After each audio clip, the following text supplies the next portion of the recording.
coração do Vale do Capão, na Chapada Diamantina, nasceu um jovem que cresceria em meio à natureza exuberante, carregando consigo os valores que moldariam não apenas sua carreira, mas também sua essência como ser humano. Filho de um francês e de uma baiana, seu sobrenome tem raízes russas, compondo uma mistura de culturas tão rica quanto a sua trajetória. Criado em um ambiente artístico, ele participou das atividades do Circo do Capão, fundado por seu pai, um artista circense que chegou ao Brasil em busca da capoeira e encontrou na Bahia um novo lar. Além das atividades do picadeiro, ele praticou jiu-jitsu, capoeira, boxe e futebol. Em 2013, começou também a praticar o mountain bike. Foi no ano de 2014, ao acompanhar a ultramaratona Brasil Ride como espectador, que ele descobriu o mundo do mountain bike competitivo. Inspirado pelo seu então professor de educação física, deixou as outras modalidades para se dedicar ao ciclismo e deu seus primeiros passos no esporte competitivo, conquistando o Campeonato Baiano na categoria Júnior no ano seguinte. A ascensão foi rápida e logo ele estava dividindo a pista com grandes nomes como Henrique Avancini, de quem viria a se tornar companheiro de equipe e aprendiz. Desde 2020, integra a equipe Caloi Henrique Avancini Racing, destacando-se no cenário nacional e internacional. Conquistas como o bicampeonato na Super Elite da Copa Internacional em 2020 e 2023, o Campeonato Brasileiro Elite de Maratona em 2021, os vice-campeonatos brasileiros de Cross Country Olímpico em 2022 e 2023, ou as 14 vitórias UCI na Elite e um top 20 na etapa da Copa do Mundo realizada em Mairiporã, no ano de 2024, foram marcos em sua carreira, evidenciando sua categoria e capacidade de competir entre os melhores do mundo. Em 2024, garantiu sua vaga nos Jogos Olímpicos de Paris, conquistando a 21ª colocação no cross-country, feito que ele atribuiu tanto à sua evolução técnica quanto à serenidade mental alcançada. O que começou como uma simples paixão por pedalar nas trilhas da Chapada Diamantina o levou a ser uma das principais promessas do mountain bike brasileiro. Agora, aos 26 anos, com seu espírito resiliente e sua conexão com as raízes, ele se prepara para enfrentar mais um ciclo olímpico, carregando consigo a bandeira nordestina e brasileira, bem como a leveza de quem sabe que sua história já é, por si só, inspiradora. Conosco aqui hoje um artista do mountain bike profissional, atual campeão brasileiro de XCO, um sonhador e ambicioso palmeirense, o Lan Bastos Galinski. Seja muito bem-vindo, Lan. Muito obrigado. Que introdução, viu? Fiquei até arrepiado. Muito Cara, obrigado. é você mesmo, Lan. Como é que você está? Eu estou muito bem. É um grande prazer estar falando com você.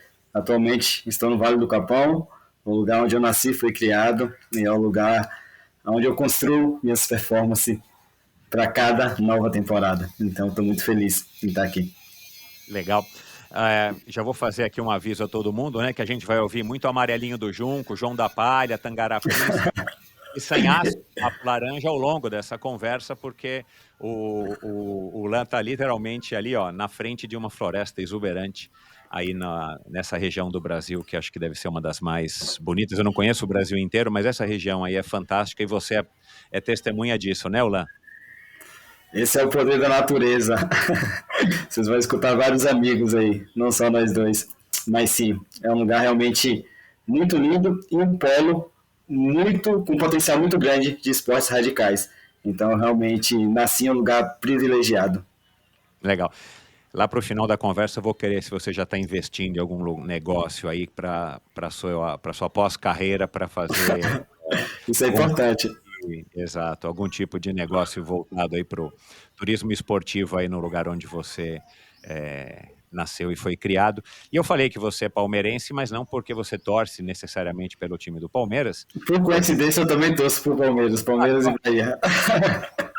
Legal, mas porque você nasceu, né, no município de Palmeiras aí, e então que fique claro aqui então que você também é um palmeirense de futebol, além de torcer do Bahia.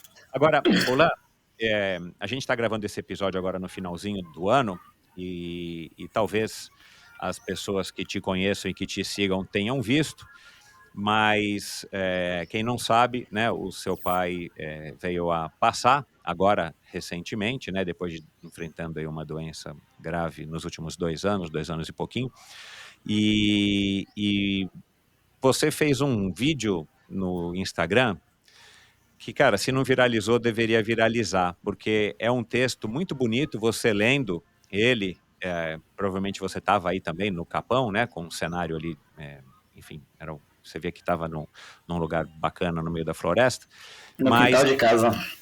olha lá.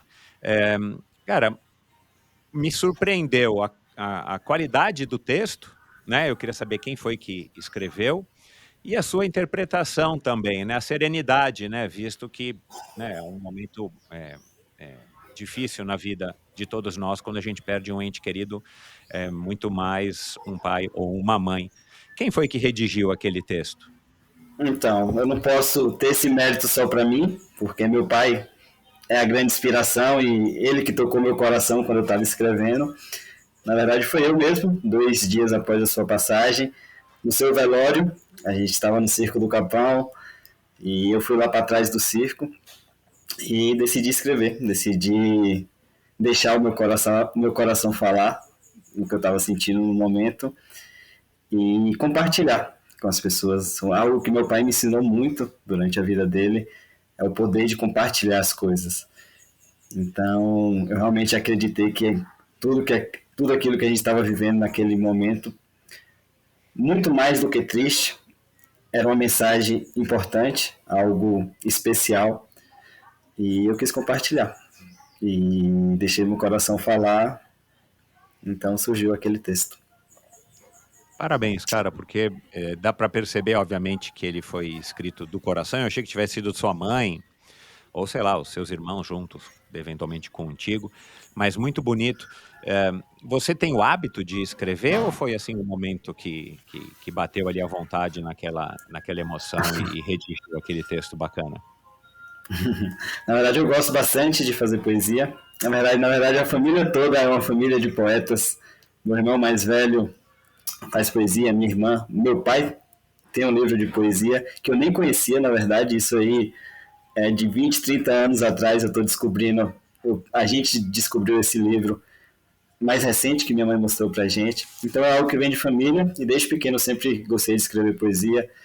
Em vários momentos que eu me sentia angustiado, poesia era uma forma de expressar isso que eu estava sentindo. Então, consegui expressar o que eu estava sentindo através dessa linda poesia, em homenagem a meu grande herói, que na verdade se tornou herói na vida de muitas pessoas. Cara, bacana, parabéns, Ulan. Eh, a gente vai falar um pouco mais do seu pai, obviamente, ao longo dessa conversa, porque ele foi determinante, né, na sua claro, a sua mãe também, mas ambos foram muito determinantes nessa sua formação e eu estou curioso para entender um pouquinho mais. Agora, o teu nome, né, teu pai, ele era francês, como eu disse aqui na abertura, ele veio para o Brasil e adorou o Brasil, ele era um artista de circo, acabou conhecendo a sua mãe, que é baiana, assistente social, né. Mary, como é que vocês chamam ela? Meire, Meire. Mas o nome Mary. dele é Mariane, mas todo mundo chama ela de Meire. E dá para imaginar mesmo, né, um europeu aqui no Brasil, ainda mais há 30 e poucos anos atrás, chegando aqui, encontrando, né, toda essa abundância de cores e de mistura de culturas, deve ter adorado e acabou, claro, conhecendo a sua mãe e aí se apaixonou de fato pelo Brasil e pela Bahia e acabou se estabelecendo aqui. Mas o teu nome tem uma ascendência russa nesse sobrenome, e o teu nome, Ulan, eu falei: "Cara, o que será que significa?", né, aí eu perguntei para o ChatGPT, né, eu não sei se já Nossa, chegou aí no Vale do Capão o ChatGPT. chegou. Meu pai me contou uma coisa sobre o significado do meu nome. Vamos ver se o chat GPT está correto ou não. Até eu fiquei curioso agora. Aí eu perguntei ontem para o ChatGPT qual que é o significado e a origem do nome Ulan.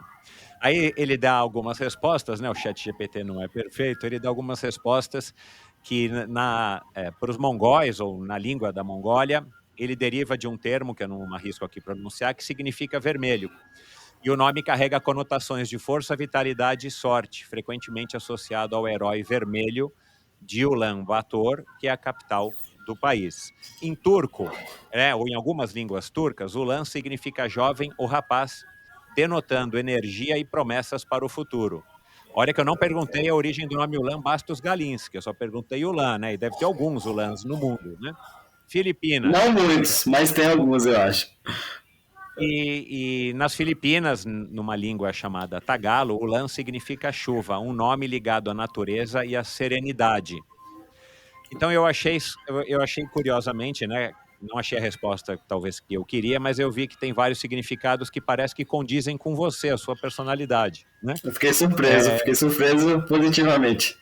E aí eu pergunto, né, qual é a origem do seu nome e quem que é o Ulan? Um Então, nordestino, europeu, sonhador, garoto malino, baiano, talentoso ciclista, agora descobri um escritor poeta. Quem é Ulan Bastos Galinski? meu nome é o nome Cazaquistão, que significa vento do oeste, mas que tem realmente essa relação com o herói vermelho, no qual foi citado na sua primeira pesquisa com o ChatGPT. Eu gostei de todos os significados que o ChatGPT deu, me identifico. E quem é o Lan? Essa é uma boa pergunta.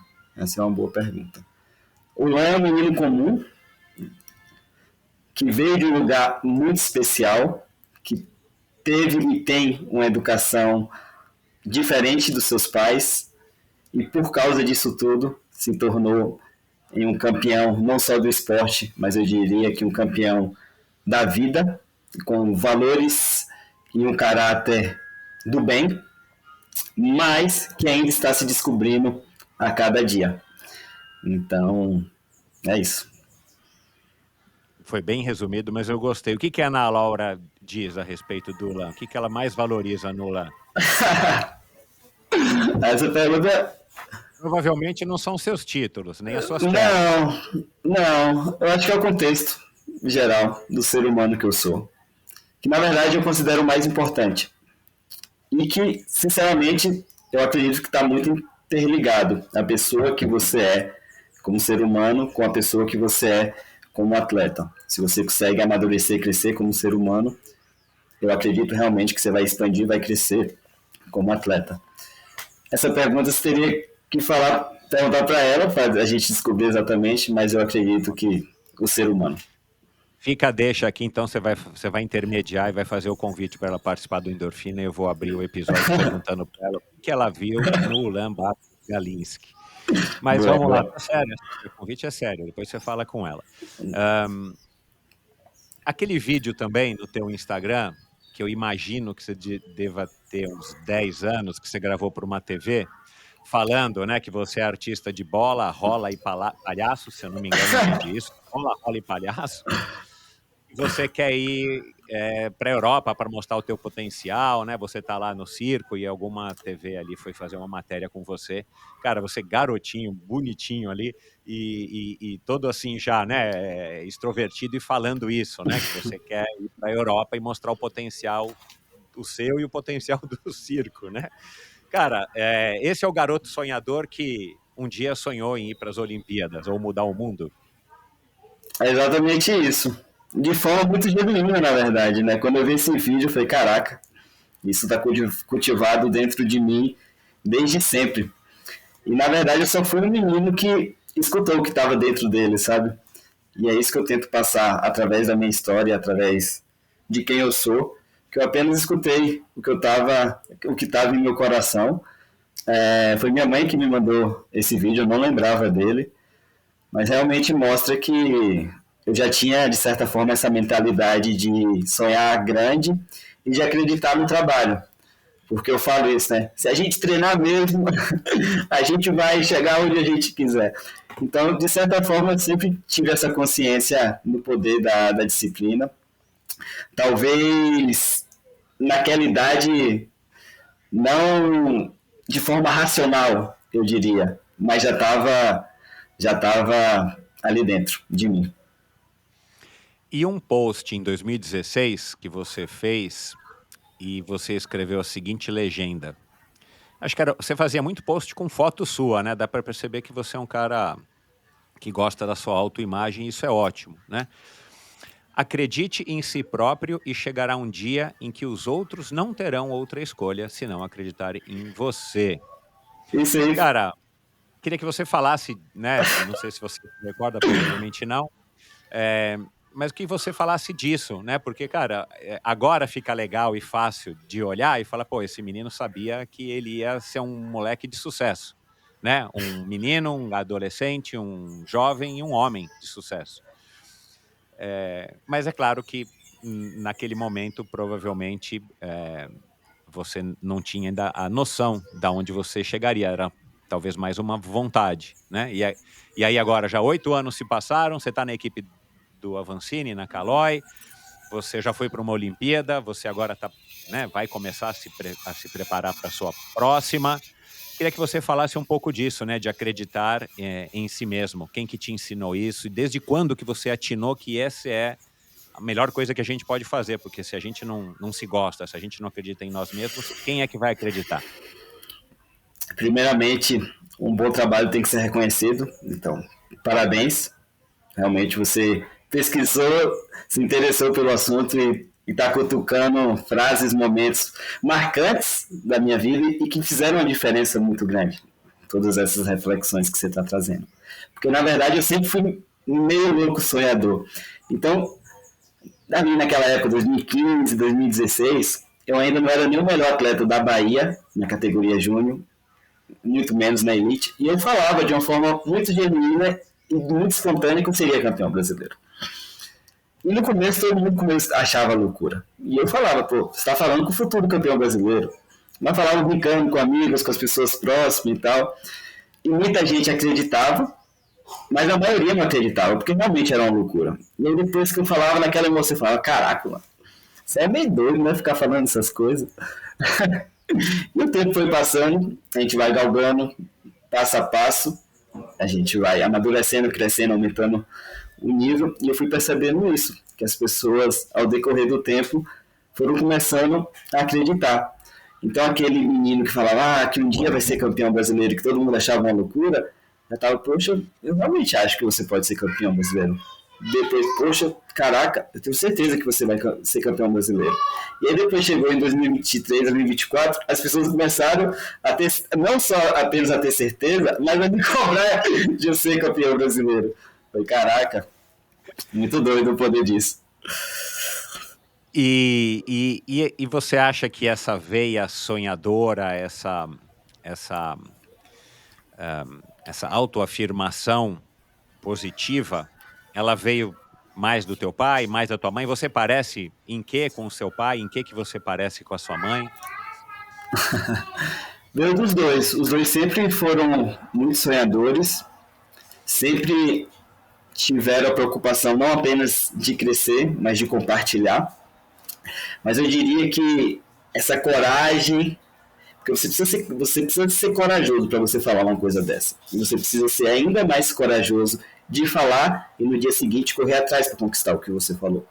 E meu pai sempre foi essa pessoa muito corajosa. Meu pai saiu de casa com 14 anos porque ele queria viajar o mundo, queria conhecer a Índia, queria chegar no Marrocos. Então, ele sempre foi uma pessoa muito corajosa. E era a mesma coisa, quando meu pai falava, poxa, eu vou viajar pedindo carona para chegar no Marrocos, ninguém acreditava. E ele não conseguiu na primeira viagem, acabou abortando no meio do caminho, mas na segunda viagem ele chegou no Marrocos. E não só não chegou no Marrocos, mas como conheceu a grande maioria dos países que ele tinha vontade de conhecer, e tudo com esse espírito mesmo de sonhar grande e de ter coragem.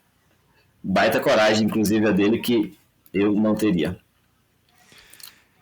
Quando você começou a ouvir essas histórias do seu pai e a perceber, né, o que de fato era, entender o que de fato era, para você isso era normal ou desde sempre era uma coisa tipo, olha, eu vou contar uma história aqui, o Lan, e chamando teus irmãos, a Maria e tal.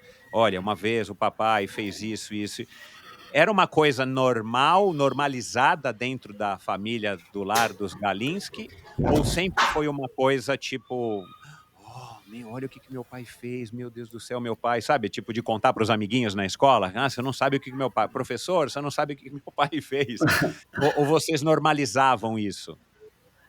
Era algo muito normal, Porque, na verdade, ele nunca contou como se fosse algo grandioso a escolha que ele fez. Ele só contava da escolha realmente que ele fez por ser quem ele é. Então, era algo muito normal. Graças a Deus, eu vi uma família que é muito unida, todos os irmãos, então era algo do nosso cotidiano, na verdade.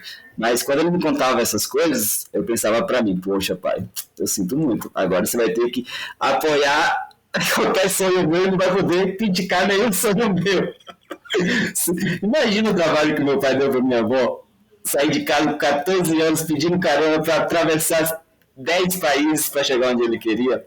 Falei, meu coroa, todo sonho que eu tiver você vai ter que apoiar. E realmente sempre foi assim. Eles sempre apoiaram todos os meus sonhos.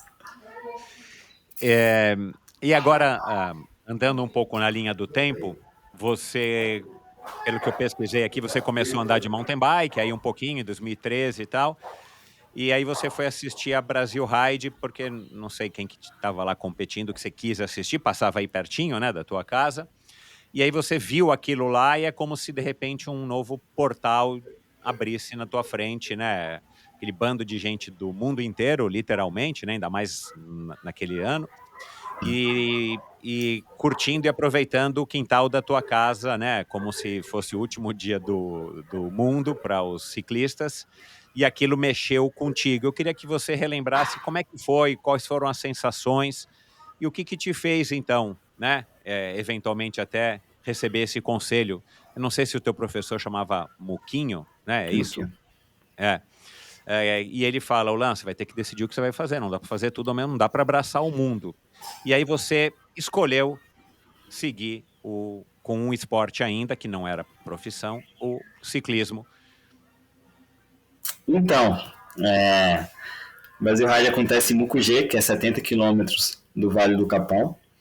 Eu comecei a pedalar em 2013 por pura influência de amigos. Os dois melhores atletas da Bahia eram os dois do Vale do Capão, a Newton Marques, conhecido como Rasta, e Alexandre Arthur, grandes amigos, pessoas muito especiais para o meu crescimento e para a minha carreira, e eles correram de dupla, naquela época ainda o Brasil Ride era de dupla, nesse evento Brasil Ride. Eu estava ainda começando, entrando no esporte, me apaixonando por tudo aquilo, sempre fui um atleta que amava se desafiar, amava testar os limites, amava adrenalina, e o mountain bike trazia todo esse misto, né, de sentimentos. Então, realmente foi algo que me chamou muita atenção, e além disso, as pessoas eram muito unidas, muito... É engraçado que isso é do mundo do mountain bike, as pessoas, apesar de ser esporte individual, têm uma boa relação entre si, se respeitam, e isso foi algo que me chamou a atenção também, positivamente. No final de 2013, a gente... Agora, eu não me recordo se essa pedalada foi em 2013 ou se foi em 2014, exatamente. A gente foi pedalando, eu e mais dois amigos, 70 quilômetros, até chegar em Mucugê para assistir. E lá, na verdade, abriu a porta da oportunidade. Eu nunca tinha ido em um grande evento, então eu não sabia que tinha pessoas, atletas que realmente viviam daquilo. Não sabia que tinha uma estrutura de equipes que gerava realmente empregos. Foi a primeira vez que eu tive acesso a isso. Foi, caraca, isso é uma profissão, então talvez é um caminho que eu possa seguir. E foi aí, na verdade, que surgiu essa janela. Foi, poxa, é um caminho que eu posso seguir. Nessa época eu falava, eu quero ser jogador de futebol. Eu não falava para mim mesmo, eu quero ser ciclista profissional. Eu não sabia que tinha pessoas que viviam realmente disso. Então foi aí que eu virei essa chave. Eu falei, caraca, talvez seja um caminho que eu possa seguir. Então foi quando tudo começou. E aí, em 2014, eu disputei todas as etapas do Baiano, não fui destaque em nenhuma delas, não fazia nem top 3, assim, normalmente eu subia no pódio, no top 5, e aquilo me instigava, né? Na verdade, eu sempre lidei muito bem com a derrota. Apesar de odiar perder, eu sempre lidei muito bem com ela, porque eu considero, na verdade, a derrota parte de todo esse processo. Então, em 2014, eu voltava para cá e falei, não, preciso ter mais disciplina, preciso, né, me dedicar mais. Mas, ao mesmo tempo, eu praticava outras modalidades. Então, minha semana era segunda, quarta e sexta eu jogava futebol, terça e quinta eu fazia jiu-jitsu, e aí eu encaixava bike 4 vezes na semana, às vezes no mesmo dia que o futebol, eu do jiu-jitsu e tal, e fazia tudo ao mesmo tempo. E aí o professor Muquinho, que é um professor que a gente tem até hoje, uma amizade, uma relação muito boa, falou isso. Poxa, Lan, você tem facilidade em praticar várias modalidades, mas se você não se dedicar a apenas uma, você não vai ser bom o suficiente em nada. Então foi aí que, nesse dia que eu entendi a importância da prioridade. E essa é uma palavra muito importante, você ter prioridade. E foi onde eu decidi que eu iria abrir mão, né? Depois de pensar, de passar por meus momentos de reflexões, eu decidi que iria abrir mão, iria parar de jogar futebol, iria parar de fazer jiu-jitsu, e que em 2015 eu tentaria ser campeão baiano e me dedicaria toda a minha energia ao mountain bike. Tipo, nessa época eu já tinha muito consciência da disciplina, porque eu sempre fui um atleta que praticou de várias modalidades e todos os professores, todos os mestres falavam dessa palavra. Então, se eu fizesse jiu-jitsu, capoeira, circo, todo mundo falava, poxa, você precisa ter disciplina. Aí eu peguei essa palavra e falei, pô, disciplina é uma palavra importante, vou separar. Aí veio meu professor Muquinho e falou, pô, prioridade é uma palavra importante, vou separar. Eu juntei as duas coisas e aí em 2015, com a ajuda do meu treinador, que é algo assim que também eu tenho que destacar, por coincidência da vida ou por coisas realmente que a vida traz para as pessoas que se dedicam, que faz o bem. Um treinador americano veio morar no Capão, mas num distrito de 3 mil habitantes, veio um cara morar no Capão, trazendo 2 rolos de treinamento, de potência. Falei, cara, imagina, eu não tinha a mínima ideia o que era potência. O cara, eu lá em 2015 eu já treinava em rolo indoor de potência. Veio esse cara que hoje eu considero o meu segundo pai, onde a gente tem uma relação muito linda, de muito amor mesmo. E a gente começou a treinar junto.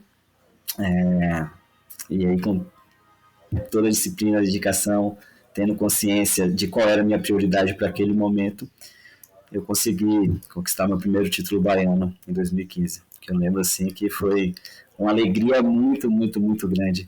Eu diria que foi uma alegria tão grande quanto quando eu conquistei a vaga olímpica. É engraçado isso, porque, né, é um resultado, conquistar a vaga olímpica é um objetivo muito maior. Mas para aquele momento da minha carreira, o campeonato baiano era tão grande quanto conquistar a vaga olímpica. Porque, né, você vai crescendo e aí, de acordo com o seu nível, os objetivos mudam e é isso. Foi um momento bem especial. Qual que era, se você já tinha naquela época, uma vontade sua, um sonho seu? Sabe aquilo lá, bom, eu vou fazer faculdade, eu vou tocar o circo aqui com meu pai. Qual era o seu sonho? Eu vi no teu Instagram, lá no comecinho, você tem várias fotos com Neymar, com um bando de jogador de futebol que você encontrou, acho que na França, né? E você sonhava eventualmente aquele sonho que muitos garotos têm, né? Ah, eu vou ser jogador de futebol, né? Para ter sucesso, Uhum. para ter dinheiro, para ter fama. Quais eram as perspectivas ali naquele momento na sua cabeça diante da sua realidade aí no Vale do Capão? Então, eu nunca quis assumir o trabalho de meu pai e pratiquei circo até os 12, 13 anos, mas ele já tinha essa percepção. Eu também sempre deixei isso bem claro e, na verdade, ele sempre respeitou. Meu sonho realmente era ser atleta. E naquele momento eu queria ser atleta, eu queria ser jogador de futebol. Cheguei a fazer teste, passei no teste do Bahia, fui em Salvador, fiz um outro teste lá, eles pediram para eu voltar, mas aí não sei, acabou que eu não voltei, eu tinha que voltar para o Capão por causa da semana de aula. Eu não me senti tão bem estando lá, não senti que eles abriram as portas para mim, era algo assim, não sei, talvez eu não fosse bom o suficiente. E aí acabei voltando. Então realmente eu tinha esse sonho de ser jogador de futebol, que com o tempo foi mudando para ser um atleta profissional. De qual modalidade ainda não sabia. Realmente me dediquei ao jiu-jitsu. O jiu-jitsu é um esporte assim que eu vou colocar meu filho no futuro, que ensina valores super importantes para a vida. É um esporte que eu tenho uma admiração, que eu acompanho até hoje. Participei de um campeonato de jiu-jitsu aqui na Chapada Diamantina, Ceabra, 60 quilômetros daqui, de toda a região da Chapada. Ganhei esse campeonato, mas até então não deslumbrava, não sonhava realmente em seguir esse caminho, que foi algo que aconteceu de forma muito rápida com o mountain bike. E a tua mãe te apoiou também, além do teu pai, nessa busca? Ou a tua mãe foi mais pé no chão e falou, Lan, como é que você vai viver do mountain bike, meu filho? Exato. Minha mãe sempre me apoiou, os dois sempre me apoiaram, porém minha mãe tinha uma preocupação a mais, assim, e ela também sempre deixou isso bem claro. 2016 eu estava no meu último ano de categoria júnior, já tinha sido campeão baiano e estava no meu último ano, 2015 foi meu último ano de escola. Então 2016 ela me perguntava, e aí, filho, vai fazer faculdade e tal? Aí eu falei, poxa mãe, me dá um ano que eu vou conseguir alguma coisa, eu vou conseguir um patrocínio. Tá, meu filho, um ano sabático dos estudos, eu diria assim, naquela época. Porém, era muito caro você. É um esporte caro. Eu lembro que meu pai me dava R$ 150 por mês. Aqui na Bahia a gente tinha 2 a 3 competições por mês, meu pai me dava R$ 150, mas R$ 150 você paga uma inscrição e uma hospedagem naquela época, talvez. Então, era muito difícil. Eu ia assim nas pizzarias locais, nos grandes hotéis, nas grandes pousadas, e cada um me dava 30, 40, R$ 50. Ralph, às vezes, quando faltava dinheiro, ele cobria. Nito também, o Rasta, quando faltava dinheiro, ele pagava e eu pagava depois. Às vezes, a gente dependia da premiação, eu dependia da premiação, para não precisar depender de ninguém no final da viagem. E aí eu falei, não, mas eu vou trabalhar, não vou ficar só treinando, vou trabalhar. Assim ela ficava mais tranquila, eu conseguia também custear, né, o que eu estava tentando fazer, o que eu acho justo. E aí eu comecei a trabalhar de garçom em janeiro de 2016, logo após ter saído da escola. E trabalhei de garçom de janeiro de 2016 até julho de 2016. Foi um ano que eu comecei muito bem, comecei ganhando todas as competições na Bahia, e isso chamou a atenção de outro anjo da guarda que apareceu na minha vida. Eu realmente acredito que quando a gente se dedica para conquistar algo que a gente quer, a vida se dedica para nos ajudar. Então, quanto mais eu fui me dedicando, né, buscando evoluir, foram aparecendo pessoas a vida mandou pessoas para me ajudar nesse processo. E Maurício foi um desses caras. Depois de ganhar assim, as 3 primeiras etapas do Campeonato Baiano de 2016, eu fui lá, conversei com ele e tal. Aí a gente se conheceu. Aí na corrida seguinte, eu meio emocionado, chorando, que não tinha apoio, ele me estendeu a mão e começou a me apoiar. E isso me permitiu parar de trabalhar como garçom e me dedicar apenas à bike. Era um projeto que se chamava Projeto Adote um Atleta, um projeto que ele mesmo criou, um projeto muito bonito, e ele tinha 4 meninos que ele ajudava, e eu fui um desses meninos.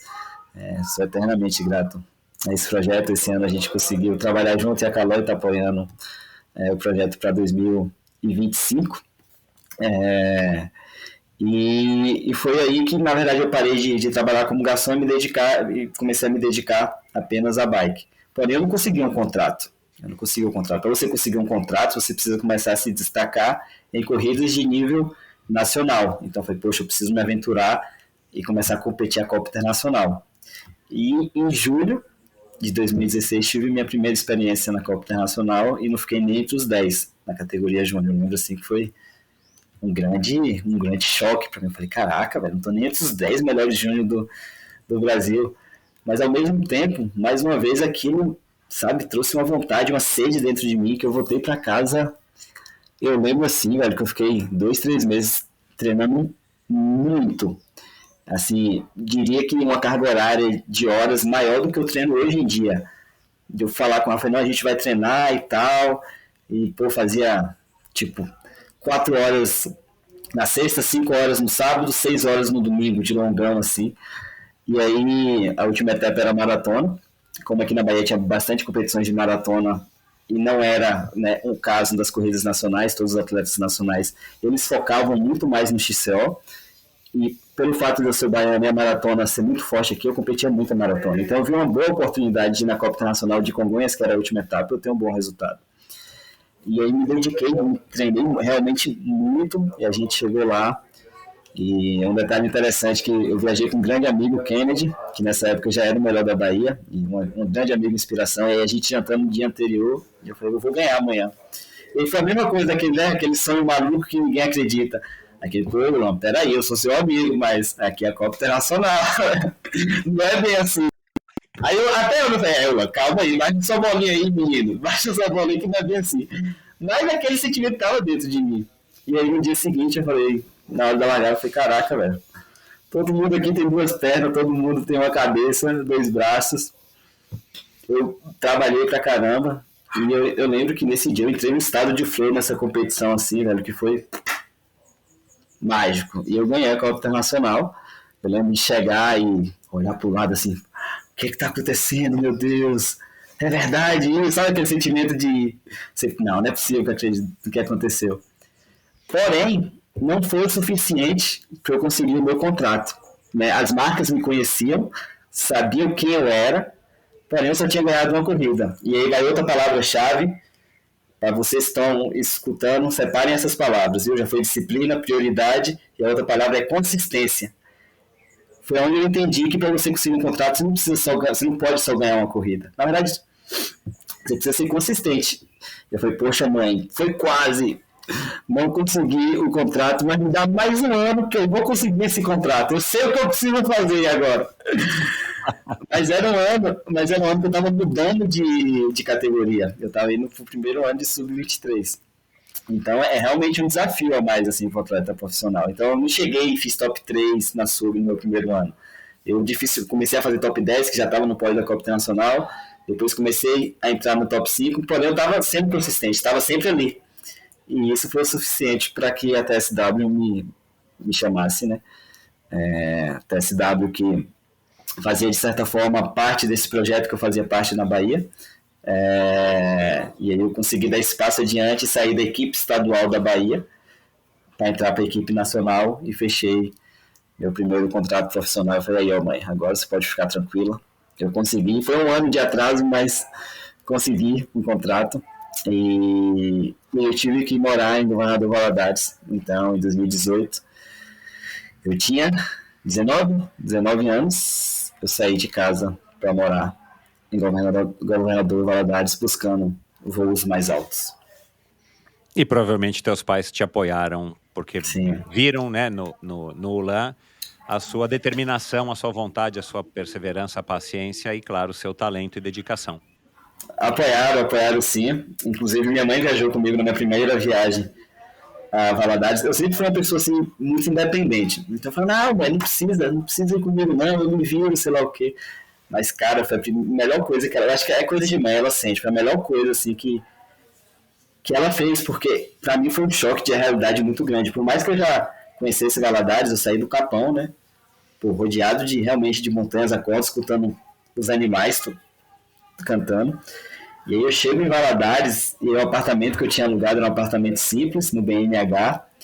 E aí eu chego assim, primeiro que eu abro a porta do prédio e volto para buscar minhas malas. 10 segundos que a porta fica aberta, ela começa a soar um alarme. Aí eu só fui voltar para buscar minhas malas, a porta do prédio começou a soar. Eu falei, caraca, que negócio é esse? Aí entro, subo as escadas, aí tinha uma grade e uma segunda grade antes de eu entrar na minha porta do meu apartamento. Eu falei, meu Deus, eu tenho que abrir dois portões de grade antes de entrar no meu apartamento.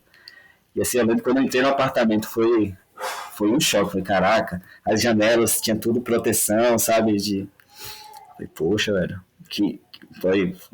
foi uma mudança muito grande. E eu sou muito grato por minha mãe estar ali comigo naquele momento.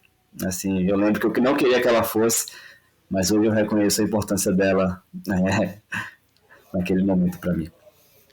Ulan, você anda de monociclo, né? De vez em quando aparecem uns vídeos teus ali no teu Instagram.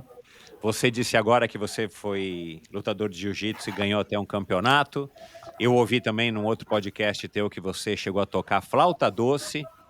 Eu quero saber o que mais te ajudou a se tornar um atleta campeão que, coincidentemente, eu acredito, foi no ciclismo, mas poderia ter sido qualquer outra modalidade, porque esse teu jeito já é uma receita, né, para se formar um grande atleta. Mas foi aqui as suas habilidades no monociclo, o jiu-jitsu ou a flauta doce? Porque olha que coisa eclética, né, cara? Assim, coisas que aparentemente não tem nada a ver uma com a outra, né? E de repente você se torna um campeão de mountain bike. Essa é uma excelente pergunta, que eu não vou saber te responder, então eu vou vou aumentar o contexto e vou dizer que o que foi mais importante para eu chegar onde eu cheguei foi o Vale do Capão. Porque o Vale do Capão consiste em todas essas coisas. Na verdade, por ser um local que é muito pequeno, que talvez tenha poucas oportunidades, mas exato, te dá a oportunidade de conhecer várias modalidades, culturas diferentes.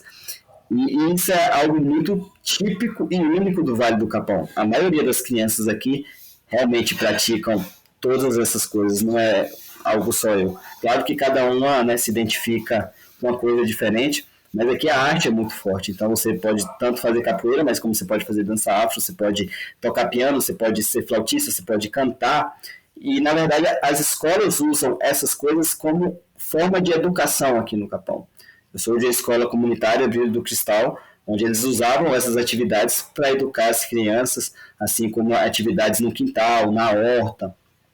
Então, desde muito cedo eu tive contato com todas essas coisas, e cada pequena coisa dessa tem algo que foi muito importante na minha formação.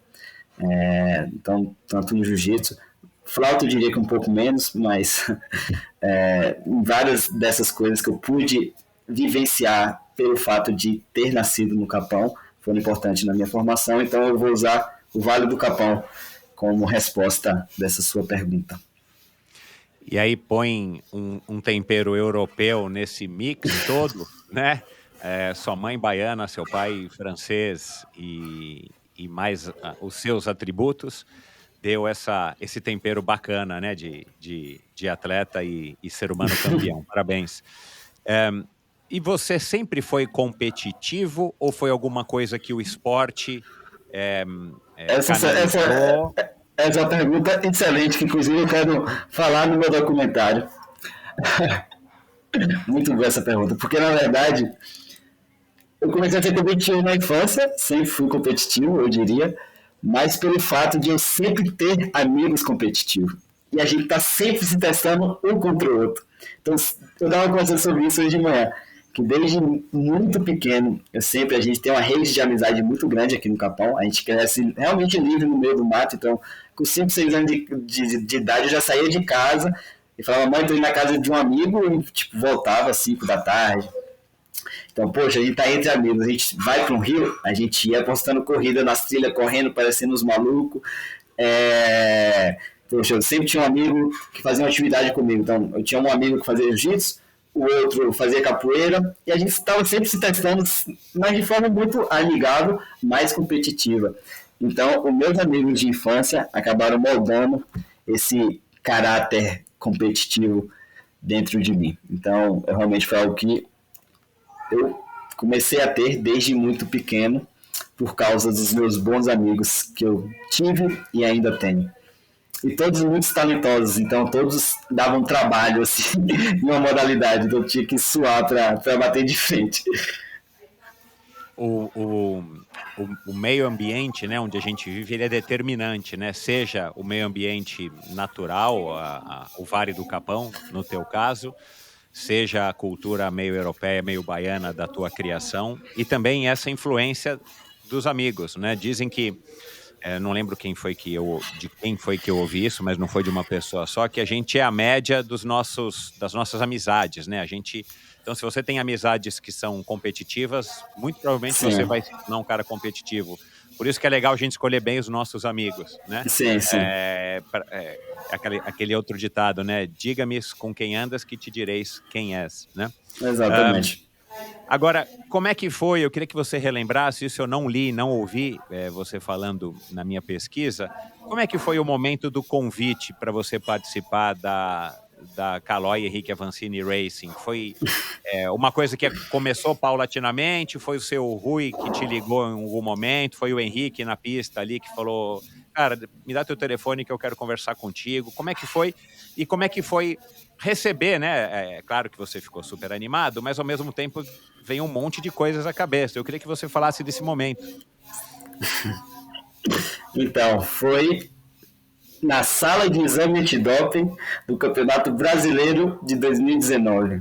O primeiro contato veio do seu Rui. Na verdade, isso já estava meio que sendo falado na mídia, pelo fato de eu ter conseguido responder um ataque do Henrique na prova do Avelar de Ouro Branco, em 2019, que foi algo realmente, foi um grande divisor de águas na minha carreira, trouxe uma visibilidade muito boa para mim e trouxe a atenção do Henrique, que na verdade já estava de olho em mim, assim.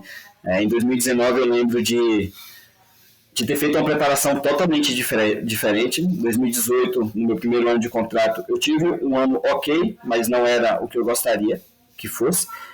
E aí eu lembro que chegou no final de 2018, eu tinha a opção de correr o Brasil Ride ou não, e eu questionei muito com o meu treinador. Eu falei, Ralf, a gente não corre o Brasil Ride esse ano, a gente antecipa nossas férias e a gente começa a treinar antes de todo mundo. Quando a gente começar a nossa preparação para 2019, vai estar todo mundo correndo o Brasil Ride.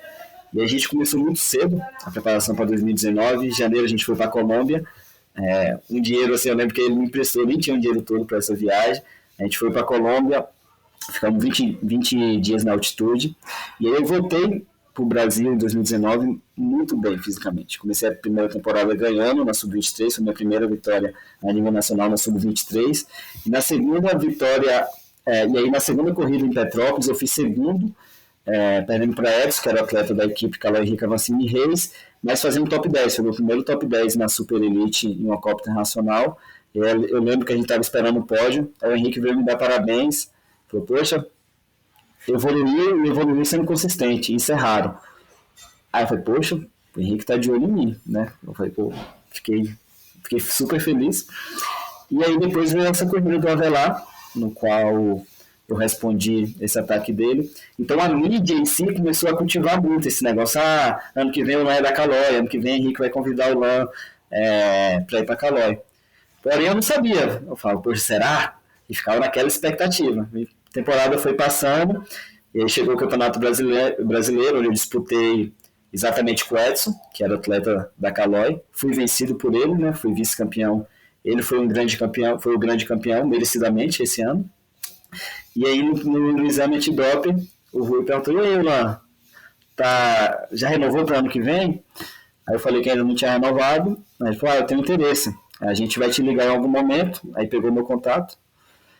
E aí eu fiquei esperando esse dia que eles fossem me ligar.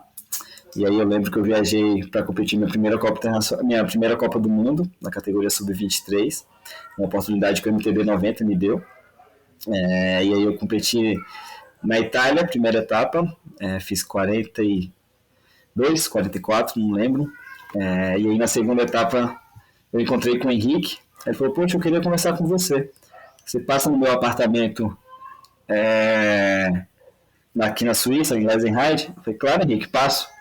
E aí eu lembro que eu voltei para casa assim, falei, caraca, é agora que ele vai falar comigo.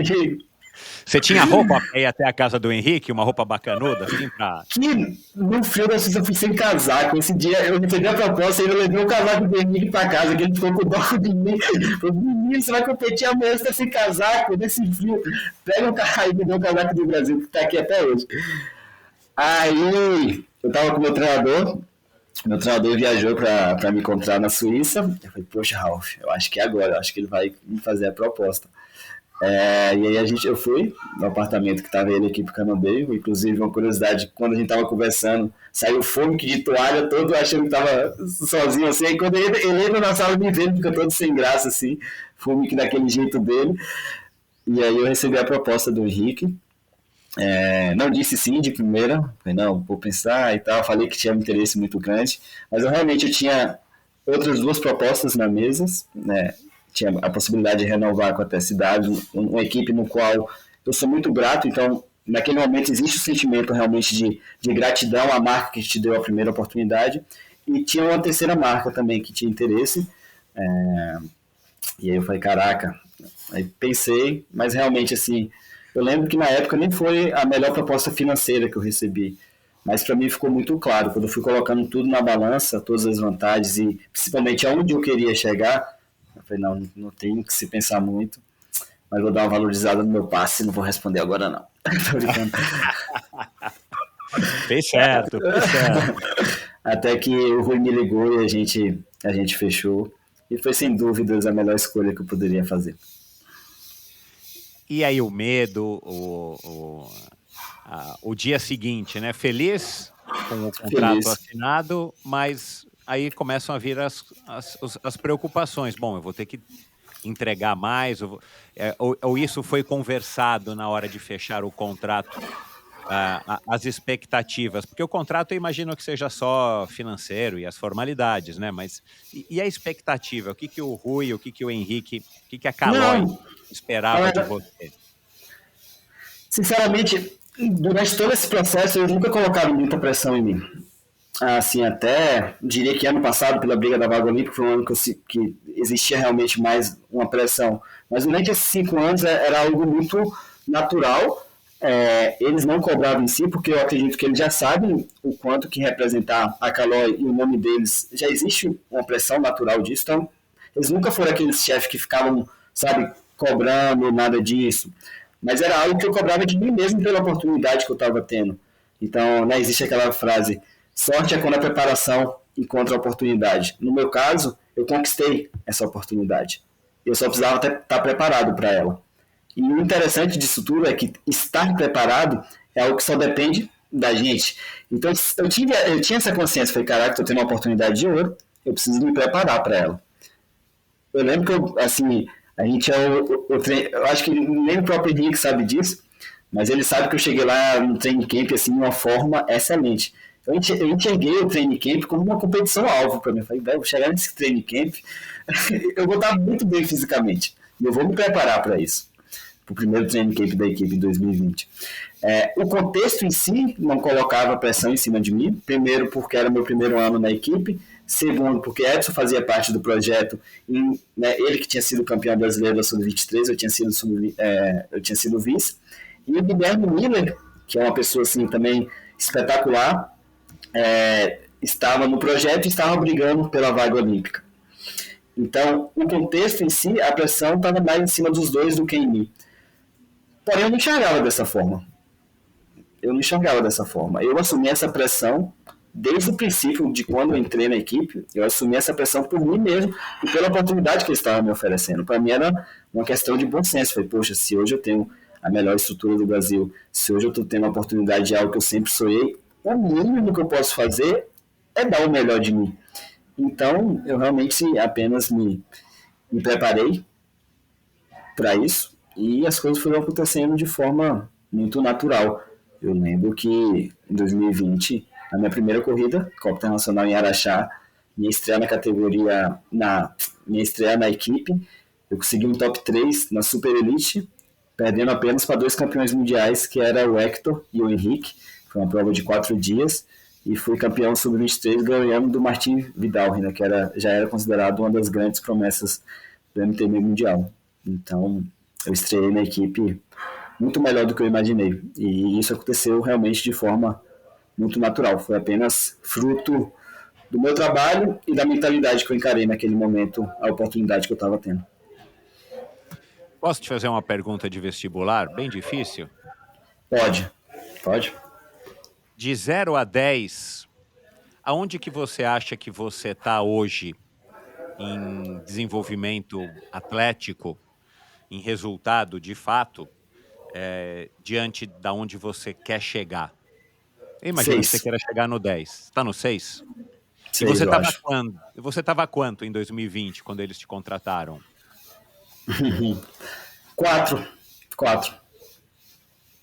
Eu não diria que minha forma física em si, se eu pegar meu melhor número de 2020 e eu pegar meu melhor número de 24, eu não acredito que a diferença seja tão grande. Eu realmente acredito que o que mais me fez evoluir foi minha maturidade competitiva nesses anos, nesses últimos anos. Porém, eu realmente vejo que eu tenho muito a melhorar. E isso me instiga, isso me excita, na verdade, porque eu vejo muita margem de melhora ainda. É, pela sua escala, você melhorou bem, né? Mas você, claro, se você quer chegar no 10, você tem bastante a melhorar.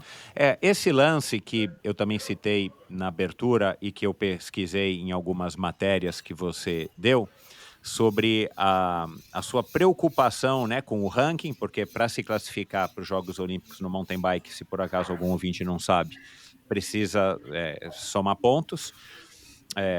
Então, você estava muito focado nisso e, de repente, isso acho que deu uma embaralhada na tua cabeça. Eu não sei se você se consulta com a Lê Dutra, né, que aliás já teve aqui no Endorfina também, uma excelente psicóloga, um amor de pessoa. De repente, ela deu uma ajudada a desanuviar essas ideias aí da sua cabeça e, de repente, você se soltou e, de fato, você conseguiu se classificar para os Jogos Olímpicos. Essa cobrança eh, partia de você, então? Não era uma cobrança apenas da equipe? Porque você citou agora há pouco que, sim, no ano passado, em 2023, houve, né, essa coisa, bom, vamos tentar ir para os jogos, aí de fato, né, eu acho que uma cobrança sempre é bom, né, é legal a gente ser cobrado também. A gente tem que reagir da maneira correta para que isso nos empurre para frente e não nos retraia, né.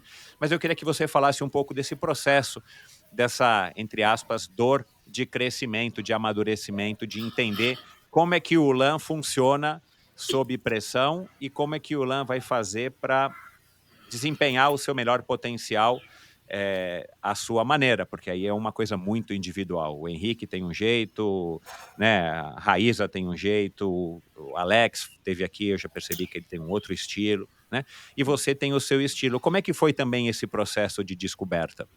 Você tocou em um assunto bem bacana e bem importante, na verdade, que realmente cada atleta tem o seu jeito e tem sua individualidade, né? E respeitar isso é algo muito importante. A autenticidade é algo muito especial, viu? Todo mundo é especial do jeito seu de ser. A gente precisa apenas reconhecer isso. Eu gosto de fazer umas reflexões muito doidas, viu? Eu sou assim mesmo, não liga não. É, então, 2021 foi meu primeiro ano na categoria Elite e foi um ano muito bom. Eu conquistei meu primeiro título brasileiro de maratona, tive minhas primeiras vitórias do CI e diria que fui o atleta de destaque após Henrique Avancini, no Brasil. Final de 2021 a gente, né, fez a minha renovação de contrato com a Caloi pelo final do ciclo olímpico, então eu estava renovando por mais 3 anos e, claro, com o objetivo, né, a temporada que eu tive nesse ano me deixou claro que eu teria reais condições de conquistar a vaga olímpica. Então virou um objetivo meu, virou um objetivo do time e a gente se programou tanto com os orçamentos para brigar para conquistar a vaga olímpica. Porém, eu tinha tido uma temporada muito boa em 2021. Normalmente é um erro que a maioria dos atletas profissionais tem. No ano seguinte, eu me cobrei ter uma temporada ainda melhor do que eu tive em 2021. Então, eu me cobrei ainda mais. Tive um excesso de cobrança muito grande comigo mesmo. E aquilo, meu corpo entrou em colapso. Eu lembro assim que 2022 foi minha pior temporada nos últimos 6, 7 anos. Assim. Não foi uma temporada que eu dei um passo para frente, foi uma temporada que eu diria que eu dei 2, 3 passos para trás e foi exatamente no ano de abertura do ciclo olímpico. Então, né, a gente começou ali super excitado com a abertura do ciclo olímpico, que foi em maio de 2022, 14 de maio de 2022. E aí, comecei ok, e aí depois na segunda corrida não fui tão bem, e aquela, né, aí eu não ia tão bem, me cobrava, era muito duro comigo mesmo, e aquilo, em vez de melhorar, só me atrapalhava. E na loja, que é onde fica a nossa academia, que é onde fica o nosso ponto de encontro, ponto de reuniões, no centro de treinamento da Henrique Avancini Reis, do lado da mesa do Guilherme, que é um cara que é muito importante para o time, ele que cuida de toda a logística da equipe, tinha uma tabela da classificação olímpica. Então ali, ó, primeiro estava em terceiro, depois fui descendo para quarto, para quinto, e todo dia que eu chegava na loja, ele tinha essa percepção de que eu chegava e olhava para essa tabela. Porém, eu comecei a cair na tabela, eu estava em quarto, e aquilo, quarto, quinto, e aquilo já não estava me fazendo bem. Aí chegou um dia, eu cheguei na loja, e foi uma percepção, na verdade, não foi do psicólogo, não foi do Henrique, não foi do meu pai, da minha mãe, foi do Guilherme, exatamente. Ele chegou e tirou esse papel onde estava a classificação. E eu parei de olhar para aquilo. Falei, caraca, talvez eu tenha que parar de olhar para aquilo e olhar para dentro de mim. E entender o que está acontecendo, o que eu estou fazendo. Será que é excesso de cobrança? Será o que é que está acontecendo? Então, realmente, 2022 foi uma temporada que foi o primeiro ano do ciclo olímpico. Eu terminei o primeiro ano de ciclo olímpico em quarto, não estava nem entre os 3 principais pontuadores. E foi uma temporada muito difícil para mim, mas que foi muito importante. Eu realmente dei um passo para trás para dar 2 para frente. E foi no início, na verdade, de todo esse processo também com meu pai, né? A gente diagnosticou a doença dele em 2022, no meio de 2022, né? Até então a gente não sabia como é que ia ser, se realmente tinha confirmado a doença, então foi algo tudo novo. A gente tinha esperança de cura. Meu pai viajou para a Índia no final de 2022 para tentar se curar, porque lá diziam que tinha uma cura. E aí 2023 foi um ano que, na verdade, a gente percebeu que a doença do meu pai realmente não tinha cura, era uma doença degenerativa que estava avançando muito rápido. E, de certa forma, aquilo, não sei, trouxe eu tive que passar, talvez, pelo sentimento de aceitação mais grande da minha vida até então. Foi, caraca, eu vou ter que aceitar que eu vou perder meu pai nos próximos anos.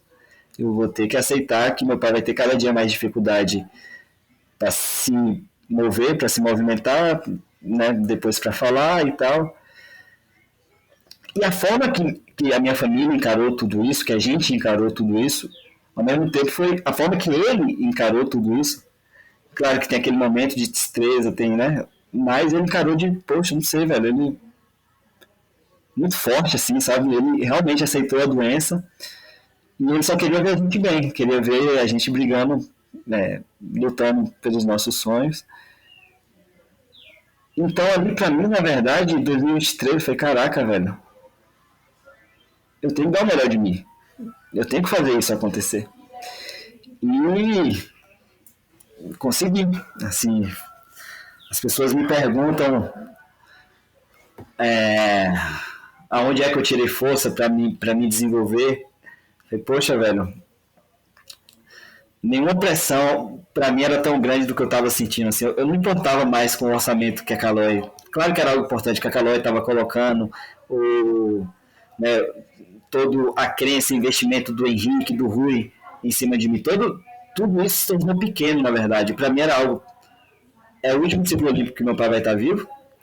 Talvez ano que vem eu não possa ter a chance de ser campeão brasileiro e ele vê isso.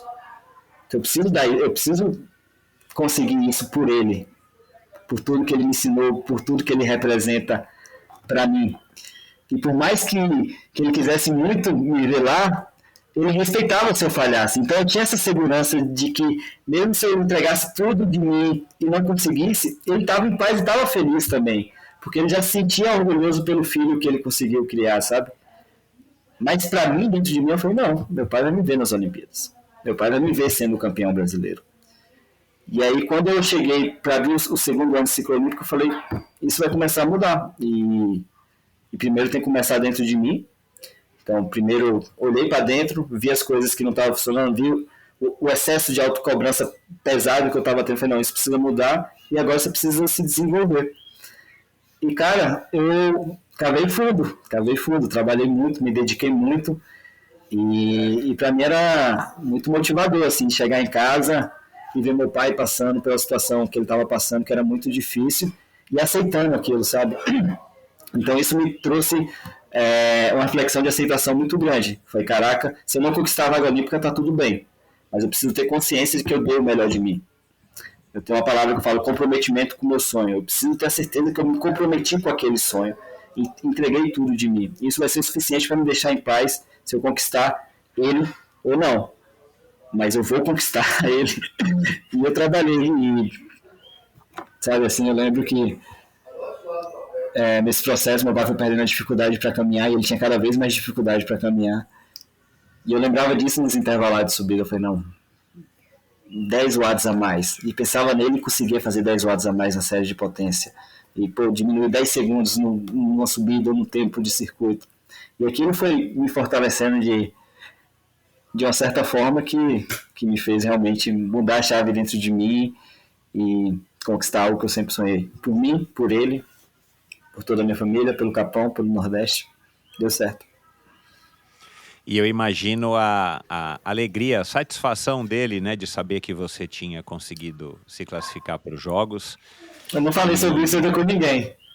E, Que foi um momento único, assim. e ainda, né, simbolicamente, né, o teu pai tendo consciência de que ele estava no estado que ele estava, no país dele, né, é meio que se a gente tivesse que fazer um script para um filme sobre o Ilan Galinski, ficcional, fictício, a gente teria feito exatamente dessa maneira, né. Tipo, bom, o É, Ilan tem que ir para Paris, o Ilan tem que competir, tem que representar o Brasil na terra mãe do seu pai que estava, né, já num estado crítico.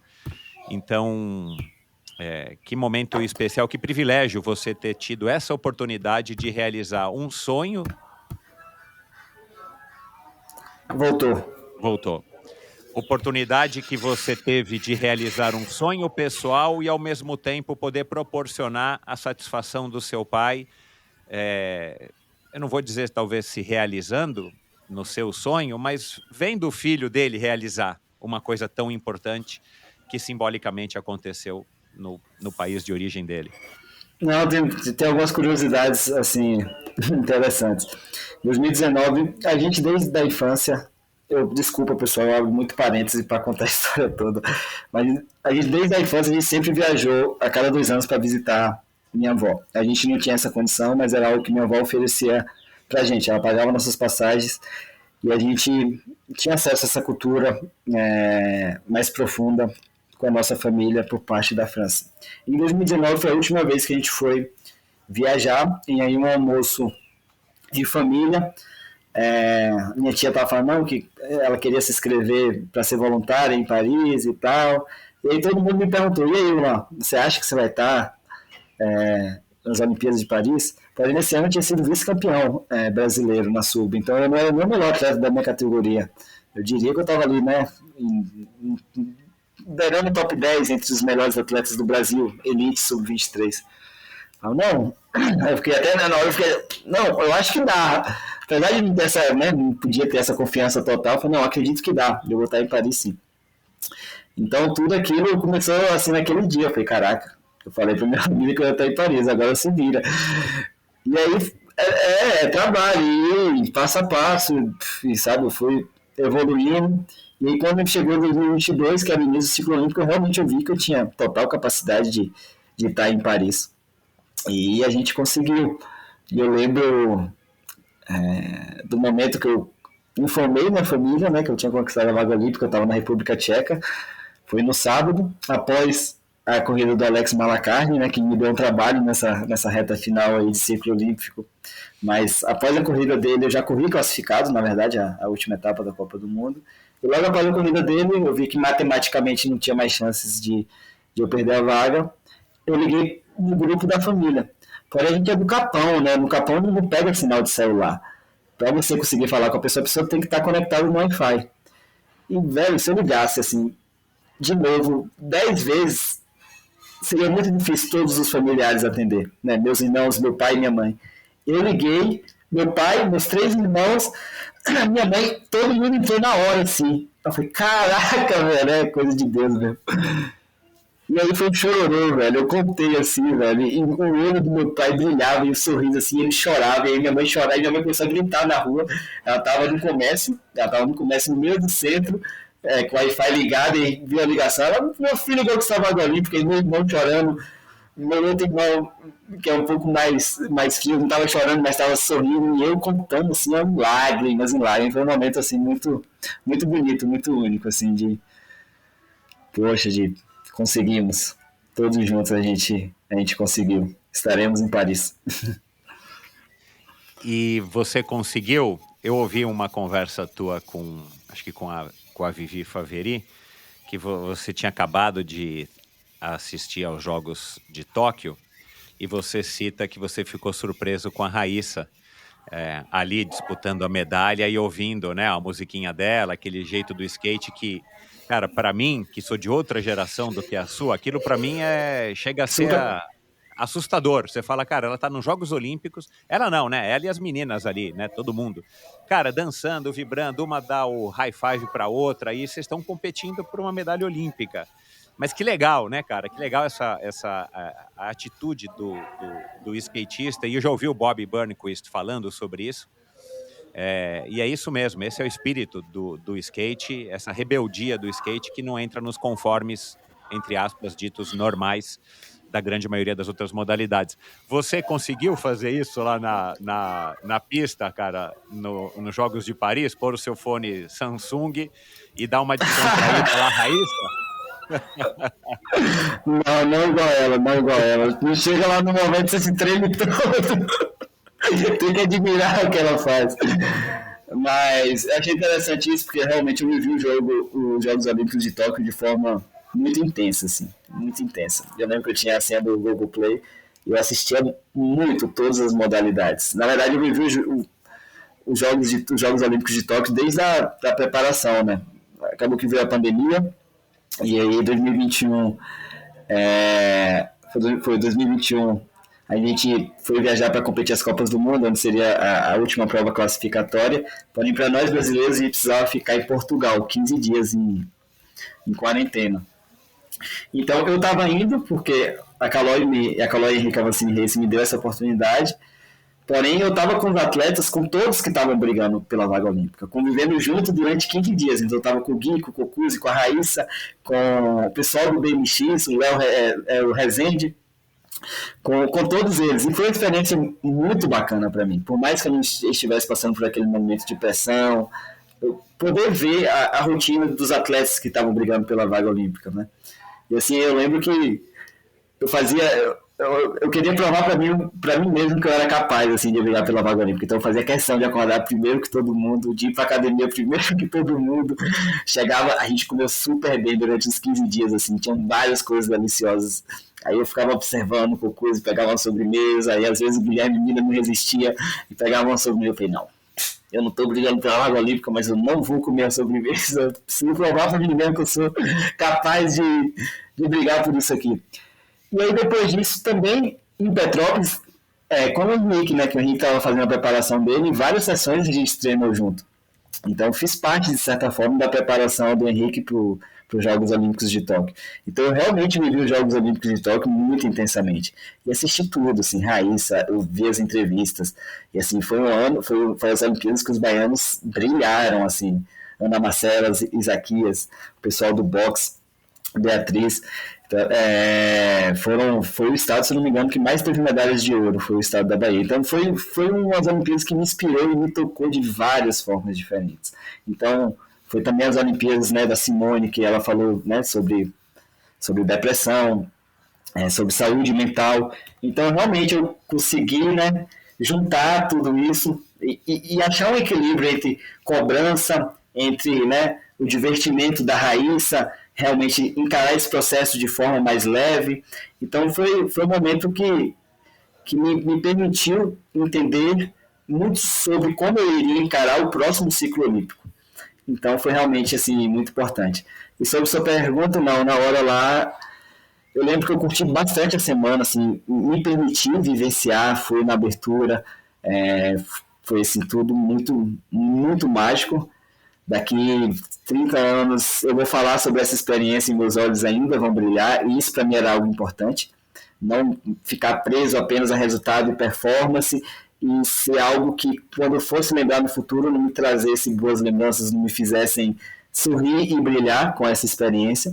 Então, eu vivi muito, mas faltando ali 2 dias para a prova, eu tinha trabalhado muito para aquela prova, eu queria conseguir um bom resultado.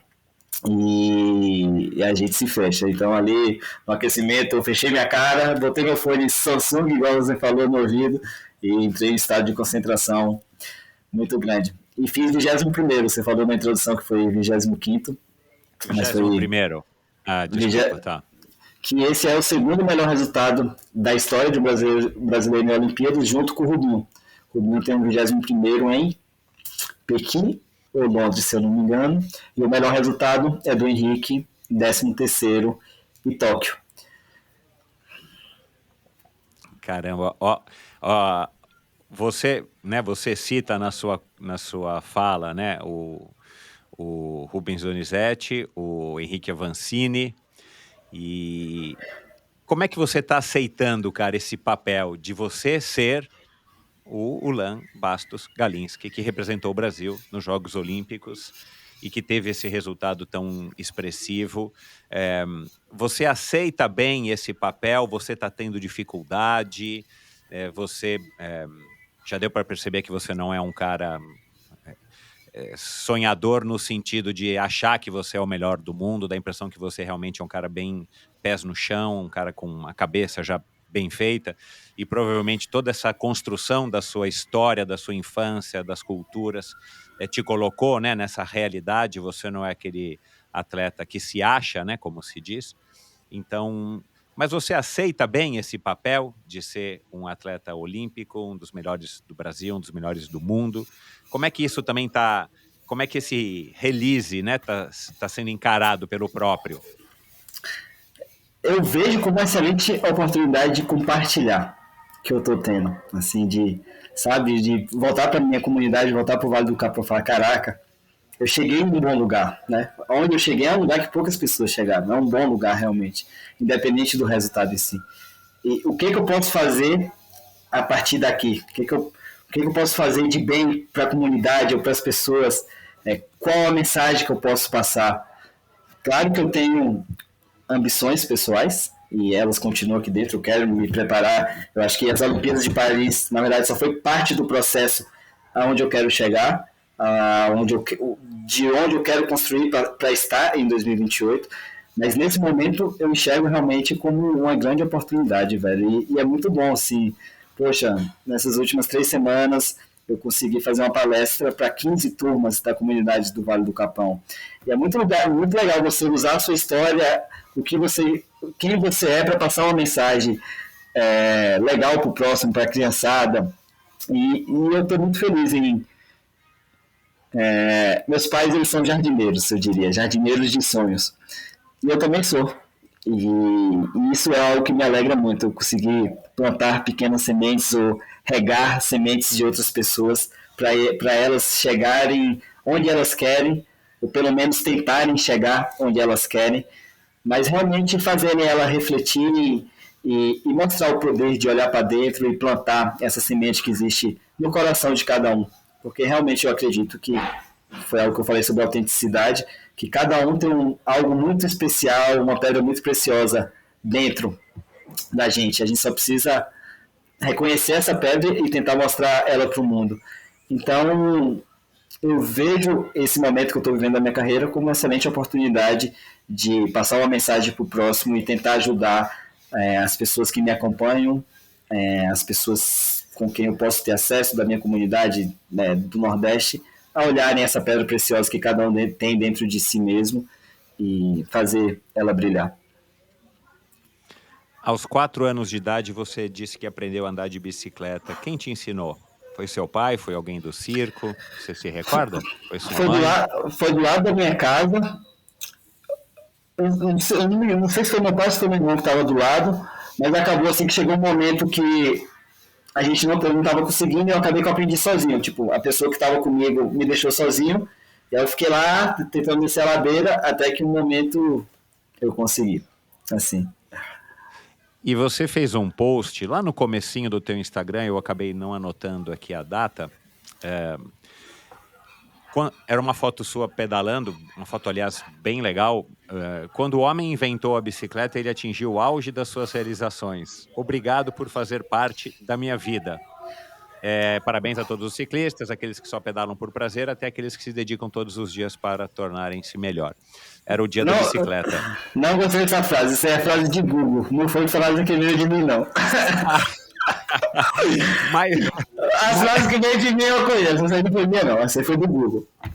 Mas apareceu aqui no teu Instagram, mas enfim. Mas por que eu citei essa frase? Na verdade, eu vi a foto, achei uma foto bacana, eu falei, deixa eu ver a legenda da foto. E a legenda era essa, por acaso. Mas, obviamente, você tem uma relação muito especial com a bicicleta, né? E eu gosto de perguntar isso para as pessoas, porque eu também tenho alguma coisa com a bicicleta que me atrai muito, desde quando eu tinha 10 anos de idade. Nem futebol eu sei jogar, meu negócio sempre foi a bicicleta. O que que você vê na bicicleta, né, assim, quais são as sensações que ela te proporciona, tirando a possibilidade de competir pelo mundo, tirando a possibilidade de estar numa equipe como a Caloi, o que que a bicicleta em si, né, que é um quadro com 2 rodas e um pedal no meio que te faz ir para onde você quiser, o que que isso te traz, assim? Quais são as sensações mais, eh, puras, vamos dizer?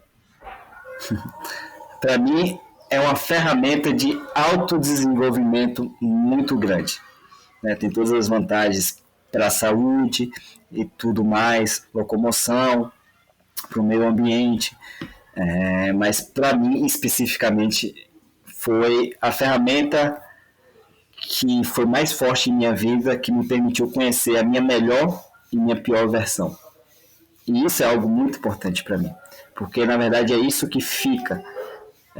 São as lições que eu aprendi durante todo esse processo de me tornar um atleta profissional. Então, mais do que títulos brasileiros, vaga olímpica, ninguém vai lembrar que eu fui campeão brasileiro em 2024. Mas as lições, os valores que eu aprendi durante todo esse processo é algo que vai estar comigo quando eu for pai daqui 20, 30, 40 anos. Então, para mim, a bicicleta é uma ferramenta de autoconhecimento muito grande. E foi através dela que eu conheci minha melhor e minha pior versão. E conhecer minha pior versão é algo que foi muito importante para mim, sabe? Refletir, por exemplo, como eu trato o mecânico da minha equipe depois de eu perder uma corrida. Como é que eu trato meus familiares, como é que eu trato minha namorada, como é que eu trato alguém que está do meu lado quando eu não estou no meu melhor momento. Então, refletir sobre isso é algo que me fez amadurecer e crescer e é algo que vai estar comigo pro resto da vida. Você gosta de treinar mais sozinho ou em grupo? Ou você não Sozinho. consegue treinar sozinho? Sozinho. Eu gosto. Para mim é um momento muito. É uma imersão muito única. Eu gosto de treinar com outras pessoas, mas eu acredito que realmente que tem um momento para isso. Mas no contexto geral, eu prefiro treinar sozinho. E você treina mais no mountain bike ou mais na bicicleta de estrada, ou você não treina em bicicleta de estrada? Quando eu estou aqui, eu treino só na mountain bike.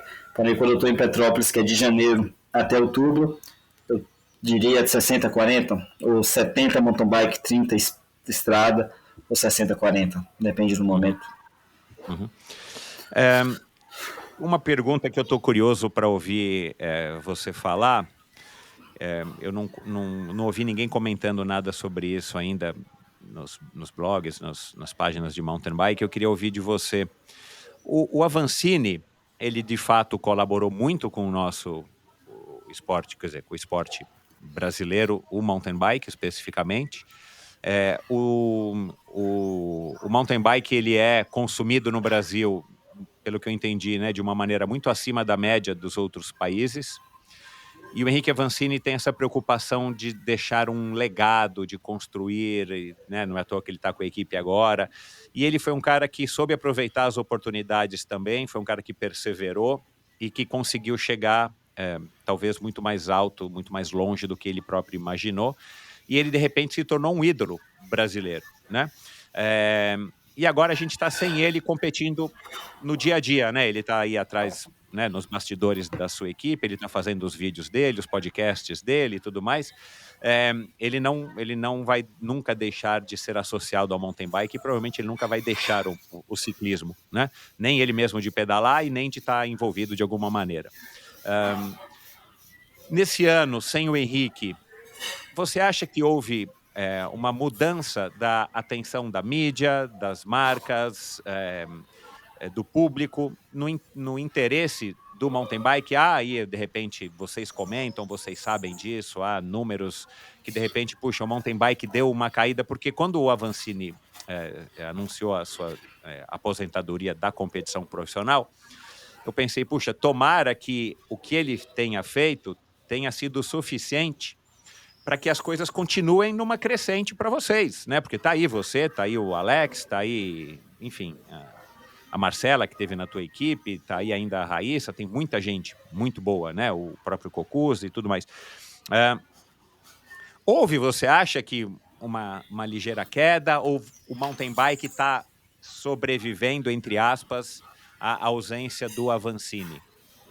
Então, para mim é muito claro e eu realmente acredito, acho importante também mudar essa palavra, acho por acredito, que existe um mountain bike brasileiro pós Henrique Avancini.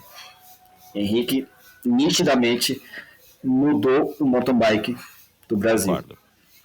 E eu espero e acredito que ele tenha essa consciência que ele fez um belíssimo trabalho. Um excelente muito mais até do que ele, entre aspas, também deveria fazer, né? Porque ele tem essa preocupação com o esporte, não somente com ele mesmo e com a equipe dele, né? E ainda tem, eu posso deixar isso bem claro. E ainda tem. Então, realmente, ele teve essa preocupação em construir e deixar esse legado. Então, ele tentou fomentar e fazer o esporte crescer em todas as áreas, não só o nível, mas estrutura de equipes, economicamente, visão de esporte, filosofia, né? Eu acredito que ele também foi muito influente na mudança de filosofia e de mentalidade dos atletas dessa nova geração. Então, isso é algo muito positivo. E acredito que em 2024, não sei dizer se exatamente só por causa dele, eu acredito que vai muito além. Para mim, é toda uma situação, eu acho, do mercado atual e também, né, do boom que teve pós-pandemia, que em qualquer área da nossa vida, depois do boom, sempre tem a correção. Então, está tendo, de certa forma, essa correção nesse momento. Mas está tudo interligado. Eu acredito que a aposentadoria dele também, com certeza, influencia. É um grande ídolo que o mountain bike brasileiro acaba perdendo entre aspas, porque ele continua com a gente e tem essa preocupação. Inclusive foi um dos tópicos da nossa reunião de renovação, assim, o que a gente pode fazer para ajudar a expandir e crescer novamente o esporte em 2025. Então, para as pessoas que estão escutando saibam que ele continua preocupado. Eu ainda acho que ele precisa descansar mais, mas ele continua trabalhando muito nos bastidores. Então, sim, eu acredito que, na verdade, que existe todo um contexto no qual realmente teve essa pequena correção e o mountain bike deu uma pequena baixa, mas eu, sinceramente, eu acredito muito que a gente ainda vai viver o nosso melhor momento no esporte a nível mundial. Não diria assim, o Henrique chegou no mais alto nível, foi campeão mundial, mas eu acredito que a gente vai ter 2, 3, 4 atletas brigando no top 10 de Copa do Mundo. Então eu acredito que essa nova geração a gente vai ter um equilíbrio muito grande entre os atletas no Brasil. Temos jovens que estão crescendo muito rápido e que eu reconheço como grandes potenciais, que eu sei que vão dar muito trabalho e que vão dar muito trabalho, no caso, para mim, e muita alegria para o povo brasileiro.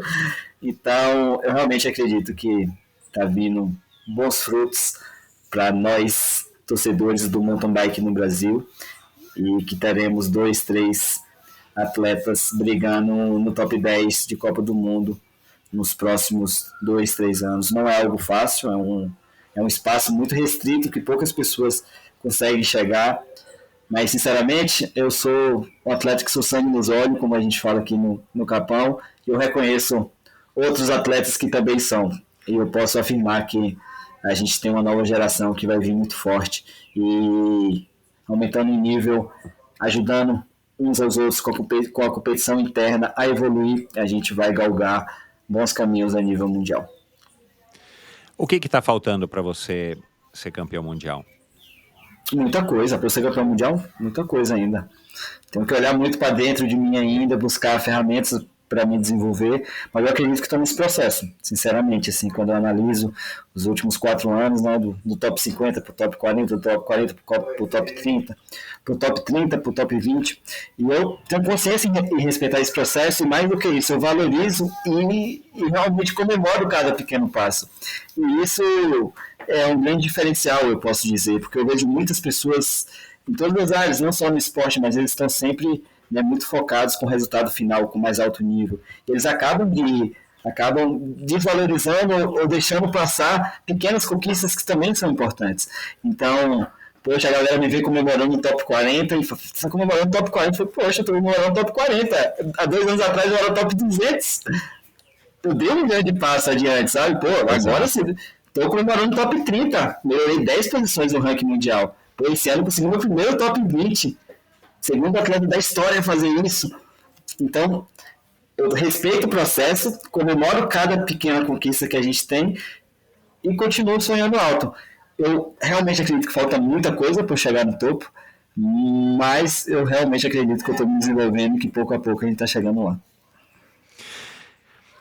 Você disse também para Vivi, nessa época dos Jogos Olímpicos de Tóquio, que você gosta de observar, de acompanhar outros atletas de diversas modalidades e você tenta aprender um pouquinho com um pouquinho com outro, que você na época citou alguma coisa tipo, eu gosto de ser esponja.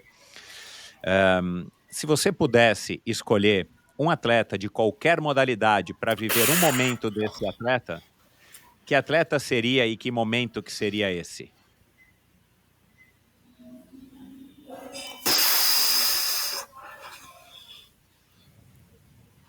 Poxa, Qualquer modalidade. Kobe Bryant em um dia de preparação dele normal. Não no momento de vitória, em um dia de preparação normal dele. Viver um dia de preparação do Kobe Bryant. Por quê? Porque eu admiro a mentalidade, acima de tudo, e principalmente porque eu acredito que cada grande conquista dá início na preparação e nos bastidores. Então, mais do que viver um momento de fama, de alegria, de conquista, eu queria ver o momento de trabalho. O que ele fazia, qual era a mentalidade que ele colocava naquilo. E para mim, junto com alguns outros atletas, Kobe Bryant é a maior definição do que um atleta de alto rendimento precisa, em termos de mentalidade, esforço, dedicação e maturidade que ele ganhou quando ele foi chegando na parte final da carreira dele. Eu acredito que ele conseguiu encontrar esse equilíbrio entre mentalidade e trazendo a maturidade da importância de tudo que ele conquistou e sobre realmente compartilhar e conseguir inspirar outras pessoas através da história dele. Mas eu gosto de ler e gosto bastante de escutar. Então, esses podcasts, a Vivi realmente, junto com o Gregário e o MTB PES, trouxe uma oportunidade muito grande de eu escutar outros atletas do nosso meio do mountain bike. Então, escutava inclusive meus adversários para entender a forma que eles pensam. Mas eu gosto muito de ler biografias de grandes campeões. Então, eu tenho aí uma lista muito grande. Nadal, Bolt, Rickson Gracie do jiu-jitsu, vários, Djokovic, todos os grandes campeões, Michael Jordan, Cielo, já li biografia de todos eles. Você conheceu agora em Paris a Ana Marcela e o Isaquias? Teve a oportunidade? Isaquias eu conheci, a gente conversou, eu falei que também era baiano, ele olhou pra mim, você é baiano? Eu falei, poxa, eu sou branco demais, velho. Não gostei, não. Fiquei chateado. Baiano galeguinho, claro. Não, foi da Chapada e tal. Ele falou, pô, morro de vontade de conhecer a Chapada, foi legal. Mas tive a chance de treinar na academia com a Rebeca, já peguei ônibus com a Raíssa Leal. Então tive oportunidades, assim, muito, muito especiais em todo esse processo olímpico. Você disse que você encarou Paris como um passo, uma etapa para como você quer estar em Los Angeles, né? Daqui a 3 anos, 4 anos. E você acha que você já viveu até agora um momento que foi muito ruim? Ou a sua carreira ela está mais ou menos um degrau acima do outro? Tudo bem, 2023 você falou que teve que dar 2 passos para trás. 22. 2022 você teve que dar 2 passos para trás, mas você acha que você está numa constância em termos de desenvolvimento, vamos dizer aí, né, até onde você quer chegar? E por que eu estou perguntando isso? Porque se o seu melhor ainda está por vir, e você se avaliou com uma nota 6, muito provavelmente você vai enfrentar grandes obstáculos ainda na sua vida esportiva, Porque esse é o lado natural do esporte, né? A gente vai perder muito mais do que a gente vai ganhar. A gente vai ter muito mais reveses do que necessariamente as glórias. E eu queria saber se você pensa nisso ou se você faz algum tipo de preparação, porque você me parece um cara muito maduro, né? Até para a tua idade, assim. Eu acho que essa tua formação meio europeia, meio baiana, meio brasileira te deu uma base muito bacana, aliado, claro, à cultura do esporte, porque você acabou começando numa idade muito legal de começar o esporte, né? É, você se formou provavelmente como um homem, como um adulto, nesse pano de fundo do esporte. Você pensa nisso? Como é que você lida com esses momentos de dificuldade? Então, eu falei sobre isso nas escolas, que eu encaro, né, eu falo que minha melhor versão é sempre a próxima. Eu estou sempre em busca da minha próxima melhor versão. Mas, algo que eu tenho muito claro e muito consciente na minha cabeça é que talvez, e que realmente pode acontecer, um momento de dificuldade onde eu não vou conseguir extrair o melhor de mim em uma competição onde eu posso ter uma semana, um mês, uma temporada muito abaixo do que eu imagino, do que eu almejo. E eu entendo que isso é parte do processo, na verdade. Então, em teoria, nesse momento, eu diria que eu estou em paz para viver um ano igual eu tive em 2022, por exemplo. Talvez, se a vinha acontecer, eu lide de outra forma e eu fique triste, fique muito mal, mas hoje, em 2024, eu posso dizer que eu estou consciente que pode vir a acontecer. Eu espero que não aconteça e eu vou tentar usar, né, a minha maturidade competitiva, o conhecimento que eu venho tendo ao longo dos anos para errar menos e tentar ser o mais assertivo possível para continuar essa caminhada e continuar evoluindo. Mas eu tenho consciência de que pode acontecer. E eu estou em paz com isso, sabe? Por mais da pressão, da expectativa, eu sei que a mídia cairia em cima e tal, mas é algo que faz parte do esporte e o que me ajuda na verdade, me sentir já muito grato por tudo que eu já conquistei até agora, por realmente me sentir um campeão da vida, não apenas do esporte em si. Eu me considero um campeão da vida em questão de, poxa, eu trabalho com o que eu amo. Isso é um baita privilégio, velho. Eu diria que 5% da população mundial tem essa honra e esse prazer de dizer que trabalha com o que ama. Então, poxa, já sou muito privilegiado.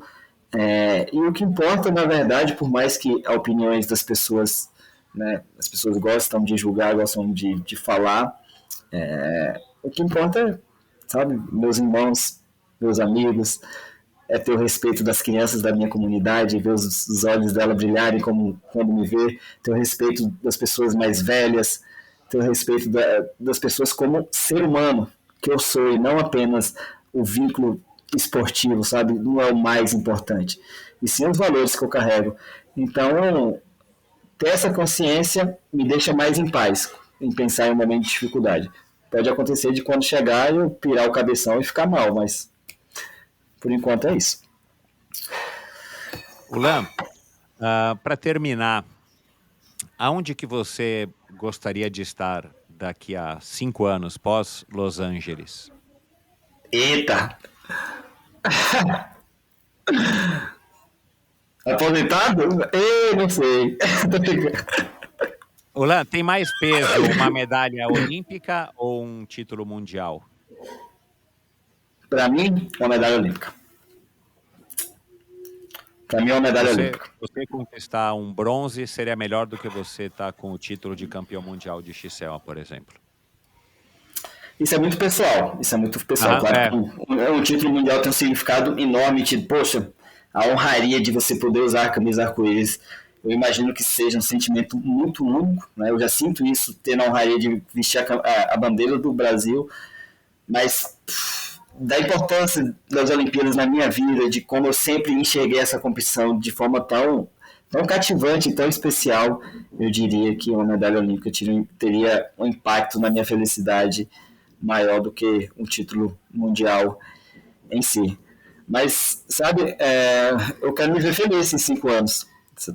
Quero me ver, acima de tudo, mais do que tendo sucesso profissional, estar bem comigo mesmo, estar em paz comigo mesmo, estar em paz com as pessoas que eu amo à minha volta. Isso para mim é sem dúvidas o mais importante. Eu falo isso de forma muito sincera. Eu não quero que as pessoas achem que eu não estou sendo ambicioso, ou que daqui a 5 anos eu quero ter um título mundial, eu quero ter uma. Não é isso. Para mim, sinceramente, é consequência. O mais importante é daqui a 5 anos eu estar em paz, feliz e orgulhoso da minha jornada até aquele momento. Dos atletas que estão competindo hoje no circuito mundial, qual deles para você é uma referência? Qual deles ou talvez o melhor, na sua opinião, no conjunto, né? No conjunto de todos os requisitos para ser um bom mountain biker? A gente tem que falar do Gold, né? Que eu, por ser francês, demiti. Demorei de admitir que ele era o melhor da história. Eu sempre defendi que Absolon era o melhor da história, claro, por méritos também de tudo que ele conquistou, mas existia aquele lado patriótico ali de falar, não, o francês é o melhor da história. Mas Nilo, sem dúvida, ele traz, né, todo esse conjunto de todas as áreas, tanto mental, físico, tecnicamente, que são importantes no esporte. O Pidcock me inspira muito pelas características dele, que são muito próximas da minha, né? É um atleta mais leve e baixinho, então ele fala, poxa, ele conseguiu, eu também posso conseguir. Posso, né, falar esses dois, mas tem vários. A coragem do Victor Koresh de sempre tomar atitudes e decisões nos momentos corretos. Então eu pego assim, pequenas coisas de cada um. A leitura de prova do Alan Hartley, a calma do Alan Hartley é algo que me admira. A frieza do Pidcock é algo que me admira. Então, tem vários atletas que eu admiro. Não só no mountain bike, mas em várias modalidades. Bacana. Ulan, você vai abrir um pump track aí no Vale do Capão, você vai fazer uma pousada ecoturismo lá no Vale do Pati. Você já pensa em alguma coisa nesse sentido para continuar envolvido com o esporte, para continuar, para perpetuar ainda mais a tua ligação com o esporte e deixar eventualmente esse legado além da sua personalidade, das suas conquistas, da sua história? Sim, com certeza. Eu comecei, na verdade, nosso bate-papo hoje falando da importância sobre compartilhar. E isso é algo muito forte que veio do meu pai e minha mãe e que, de certa forma, está dentro de mim. Então, eu tenho a ambição de ser treinador, mas, ao mesmo tempo, eu tenho a ambição de trabalhar mais nos bastidores. Quando eu me aposentar, eu quero ter uma vida muito mais calma, muito mais tranquila, com menos viagem, com menos holofotes, com menos mídia social. Então, eu sonho em criar meus filhos no Vale do Capão, né? Tentar oferecer para eles uma infância próxima da que eu tive. Então, realmente, eu quero viver no Vale do Capão no futuro e quero ser treinador. Esse ano surgiu esse novo sonho de me tornar campeão brasileiro como atleta e no futuro ter um aluno meu como campeão brasileiro. É a primeira vez que eu falo isso em voz alta. Mas eu quero compartilhar os ensinamentos, as lições que eu aprendi, porque, querendo ou não, eu me estudo muito, estou me estudando e continuarei me estudando muito pelos próximos 4, 5, 6 anos. Meu corpo é meu próprio laboratório e eu estou aprendendo muita coisa boa e importante, que pode ajudar muita gente nesse processo de ser um atleta profissional. Então, ser treinador é algo que eu consigo fazer estando aqui, né, home office do meu computador. Quero ter, não diria uma equipe de base, eu quero fazer parte da equipe de base sem ser o dono, sem ter o meu nome como nome da equipe. Tipo, dessa forma que está sendo agora com esse projeto do Maurício, que eu estou entrando como padrinho, a Caloi como patrocinadora, né? Eu estou ajudando os meninos, auxiliando eles no que eles têm canal aberto comigo. Então eu quero tentar ajudar na expansão do mountain bike, tentar ajudar na evolução dos atletas, não só, né, na profissão, mas como seres humanos. É uma metodologia que eu quero, né, trazer no futuro, tentar vincular realmente esse lado atlético com o lado humano, que para mim é algo que tem um grande diferencial na minha carreira. e tentar ajudar na expansão do esporte na minha comunidade. Então, tentar trazer um grande evento. A gente já está plantando pequenas sementes. Tive boas reuniões agora na capital. A gente, né, quer trazer um evento de grande porte aqui para o Capão. Inicialmente vai ser de corrida de aventura, Skyrunning, que é um evento, uma modalidade que está crescendo Legal. muito, na região. A gente tem 2 futuros campeões nascendo aí, que já estão se destacando a nível nacional, jovens de 15, 16 anos, que vai trazer muita alegria para a gente. Então, sem dúvida, o esporte está na minha vida desde os 4 anos de idade e vai continuar estando no futuro. Tenho ambições pessoais também de completar o Ironman, completar o Ironman, fazer triatlo, Uau, isso é viajar. novidade para mim. Tenho um desejo de subir o Everest, mas já estava mudando esse desejo. Por quê? Por quê? Porque na virou uma coisa muito comercial. E por mais que seja a montanha mais alta do mundo, assim, outro dia eu vi uma foto do pessoal em uma fila gigante subindo a Everest. Poxa, não é isso que eu busco. Então, É verdade. tentar continuar me testando, mas de formas diferentes, subindo montanhas altas ao redor do mundo, completando o Ironman e tentando compartilhar as coisas boas de todo esse processo com outras pessoas. Você disse que hoje de manhã, acho que você ia correu hoje de manhã um pouquinho? Aí não vale. Hoje é um dia mais tranquilo para mim, é um dia de recuperação ativa que a gente chama. Eu tenho academia e 30 minutos de corrida.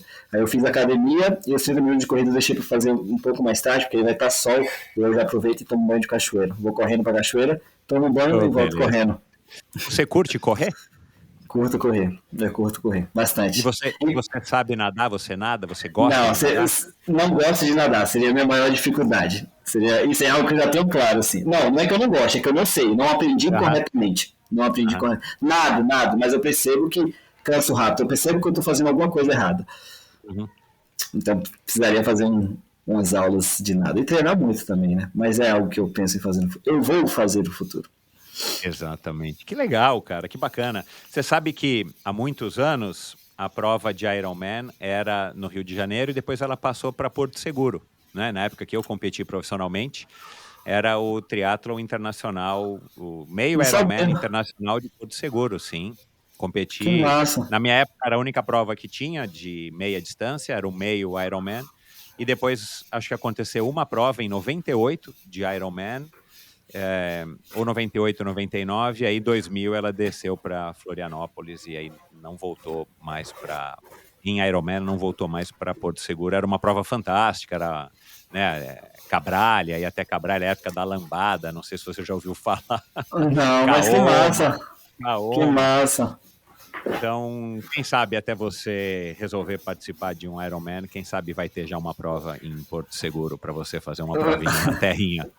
Que massa, que massa. É isso, vamos deixar acontecer. Legal, cara. Bom saber. Olha, muito obrigado por ter doado tanto do teu tempo. Para mim foi um privilégio, cara. Você não sabe como eu estava animado, na expectativa com essa conversa. Que bom que deu certo, né? Que bom que os astros alinharam e a gente conseguiu. Que você tenha 2020 fantástico, viu, Lan? Que você realize aí os teus sonhos esportivos e pessoais e que você tenha sempre bastante saúde. Muito obrigado. Foi sem dúvida um dos podcasts que eu mais gostei de participar. Parabéns pelo trabalho, parabéns pela pesquisa. Realmente você conseguiu cavar fundo e trazer tópicos bem interessantes, que não é o que acontece com bastante frequência. Então, assim, realmente reconheço isso e te parabenizo. E será sempre um prazer. Espero que a gente tenha outras oportunidades de poder compartilhar juntos. Legal. Não somente quando você estiver voltando de Los Angeles, mas quem sabe quando você estiver se preparando para o seu Ironman Porto Seguro. Massa. Muito legal. Obrigado, Lan. 2025 fantástico para você. Muito obrigado. Um grande abraço. E é isso. Espero que você tenha curtido esse episódio de hoje. O Lan é um garoto fantástico, um ser humano super bacana, um cara que de fato merece todo o sucesso que tem e deu para perceber muito nitidamente aqui, né, que ele tem os pés bem firmes no chão, conectado com as suas raízes, como eu disse na abertura do programa. Então, dê um alô para ele. Eu vou colocar no post do episódio de hoje um link para o Instagram dele, para outras conversas que eu ouvi em podcasts e para alguns assuntos que a gente conversou aqui hoje. E se você curtiu essa conversa, se você curte o mountain bike, tem algumas pessoas importantíssimas no cenário do mountain bike brasileiro e também mundial que já passaram por aqui, e eu tenho que falar aqui o Henrique Avancini, o Rui Avancini, o Alex Malacarne, a Jaqueline Mourão, a Raíza Goulão, o Cocuzzi já esteve aqui já faz um bom tempo, o Luiz Cocuzzi, um dos melhores mountain bikers brasileiros, o Mário Roma, que é responsável pela Brasil Ride, que foi daí que brotou o sonho do Ulan, né, de se tornar um ciclista profissional. Enfim, você ouve Vivi Faveri, Marcella Toldi, enfim, não vou lembrar aqui de todos, a Marcela Lima já esteve aqui. Você ouve essa conversa de hoje, né? E todos os episódios do Endorfina no seu agregador de podcasts de preferência, naquele que você está ouvindo agora, ou no YouTube também você consegue ouvir / assistir todos os episódios do Endorfina no @EndorfinaBR no YouTube. E, por sinal, esse também é o meu Instagram, @EndorfinaBR. Se você segue o Endorfina, você já está vendo fotos legais do Ulan e vídeos legais do Ulan a essa altura da semana, quando você estiver ouvindo esse episódio. E dê um alô pro Ulan, ele vai estar marcado também ali nos posts. Passe a segui-lo e comente com ele o que você achou desse episódio, coisas que você acha que merecem ser conversadas com ele. Tenho certeza de que ele vai adorar interagir também com você. E é isso. Eu estou falando que 2025 é um ano que promete para o Endorfina, então continue ligado. Se você é novo aqui no Endorfina, seja muito bem-vindo. Você aqui encontra conversas legais com personagens bacanas como esse aqui de hoje. E é o que eu digo no começo, né? Afinal de contas, quem é que não gosta de uma boa história? Então sintonize. Semana que vem mais um episódio do Endorfina rumo ao 8º aniversário. Obrigado e até lá. Gostou do vídeo? Dê o seu like e deixe o seu comentário. Não se esqueça de assinar esse canal e se você quiser ouvir a conversa na íntegra, procure pelo Endorfina na sua plataforma preferida de podcasts.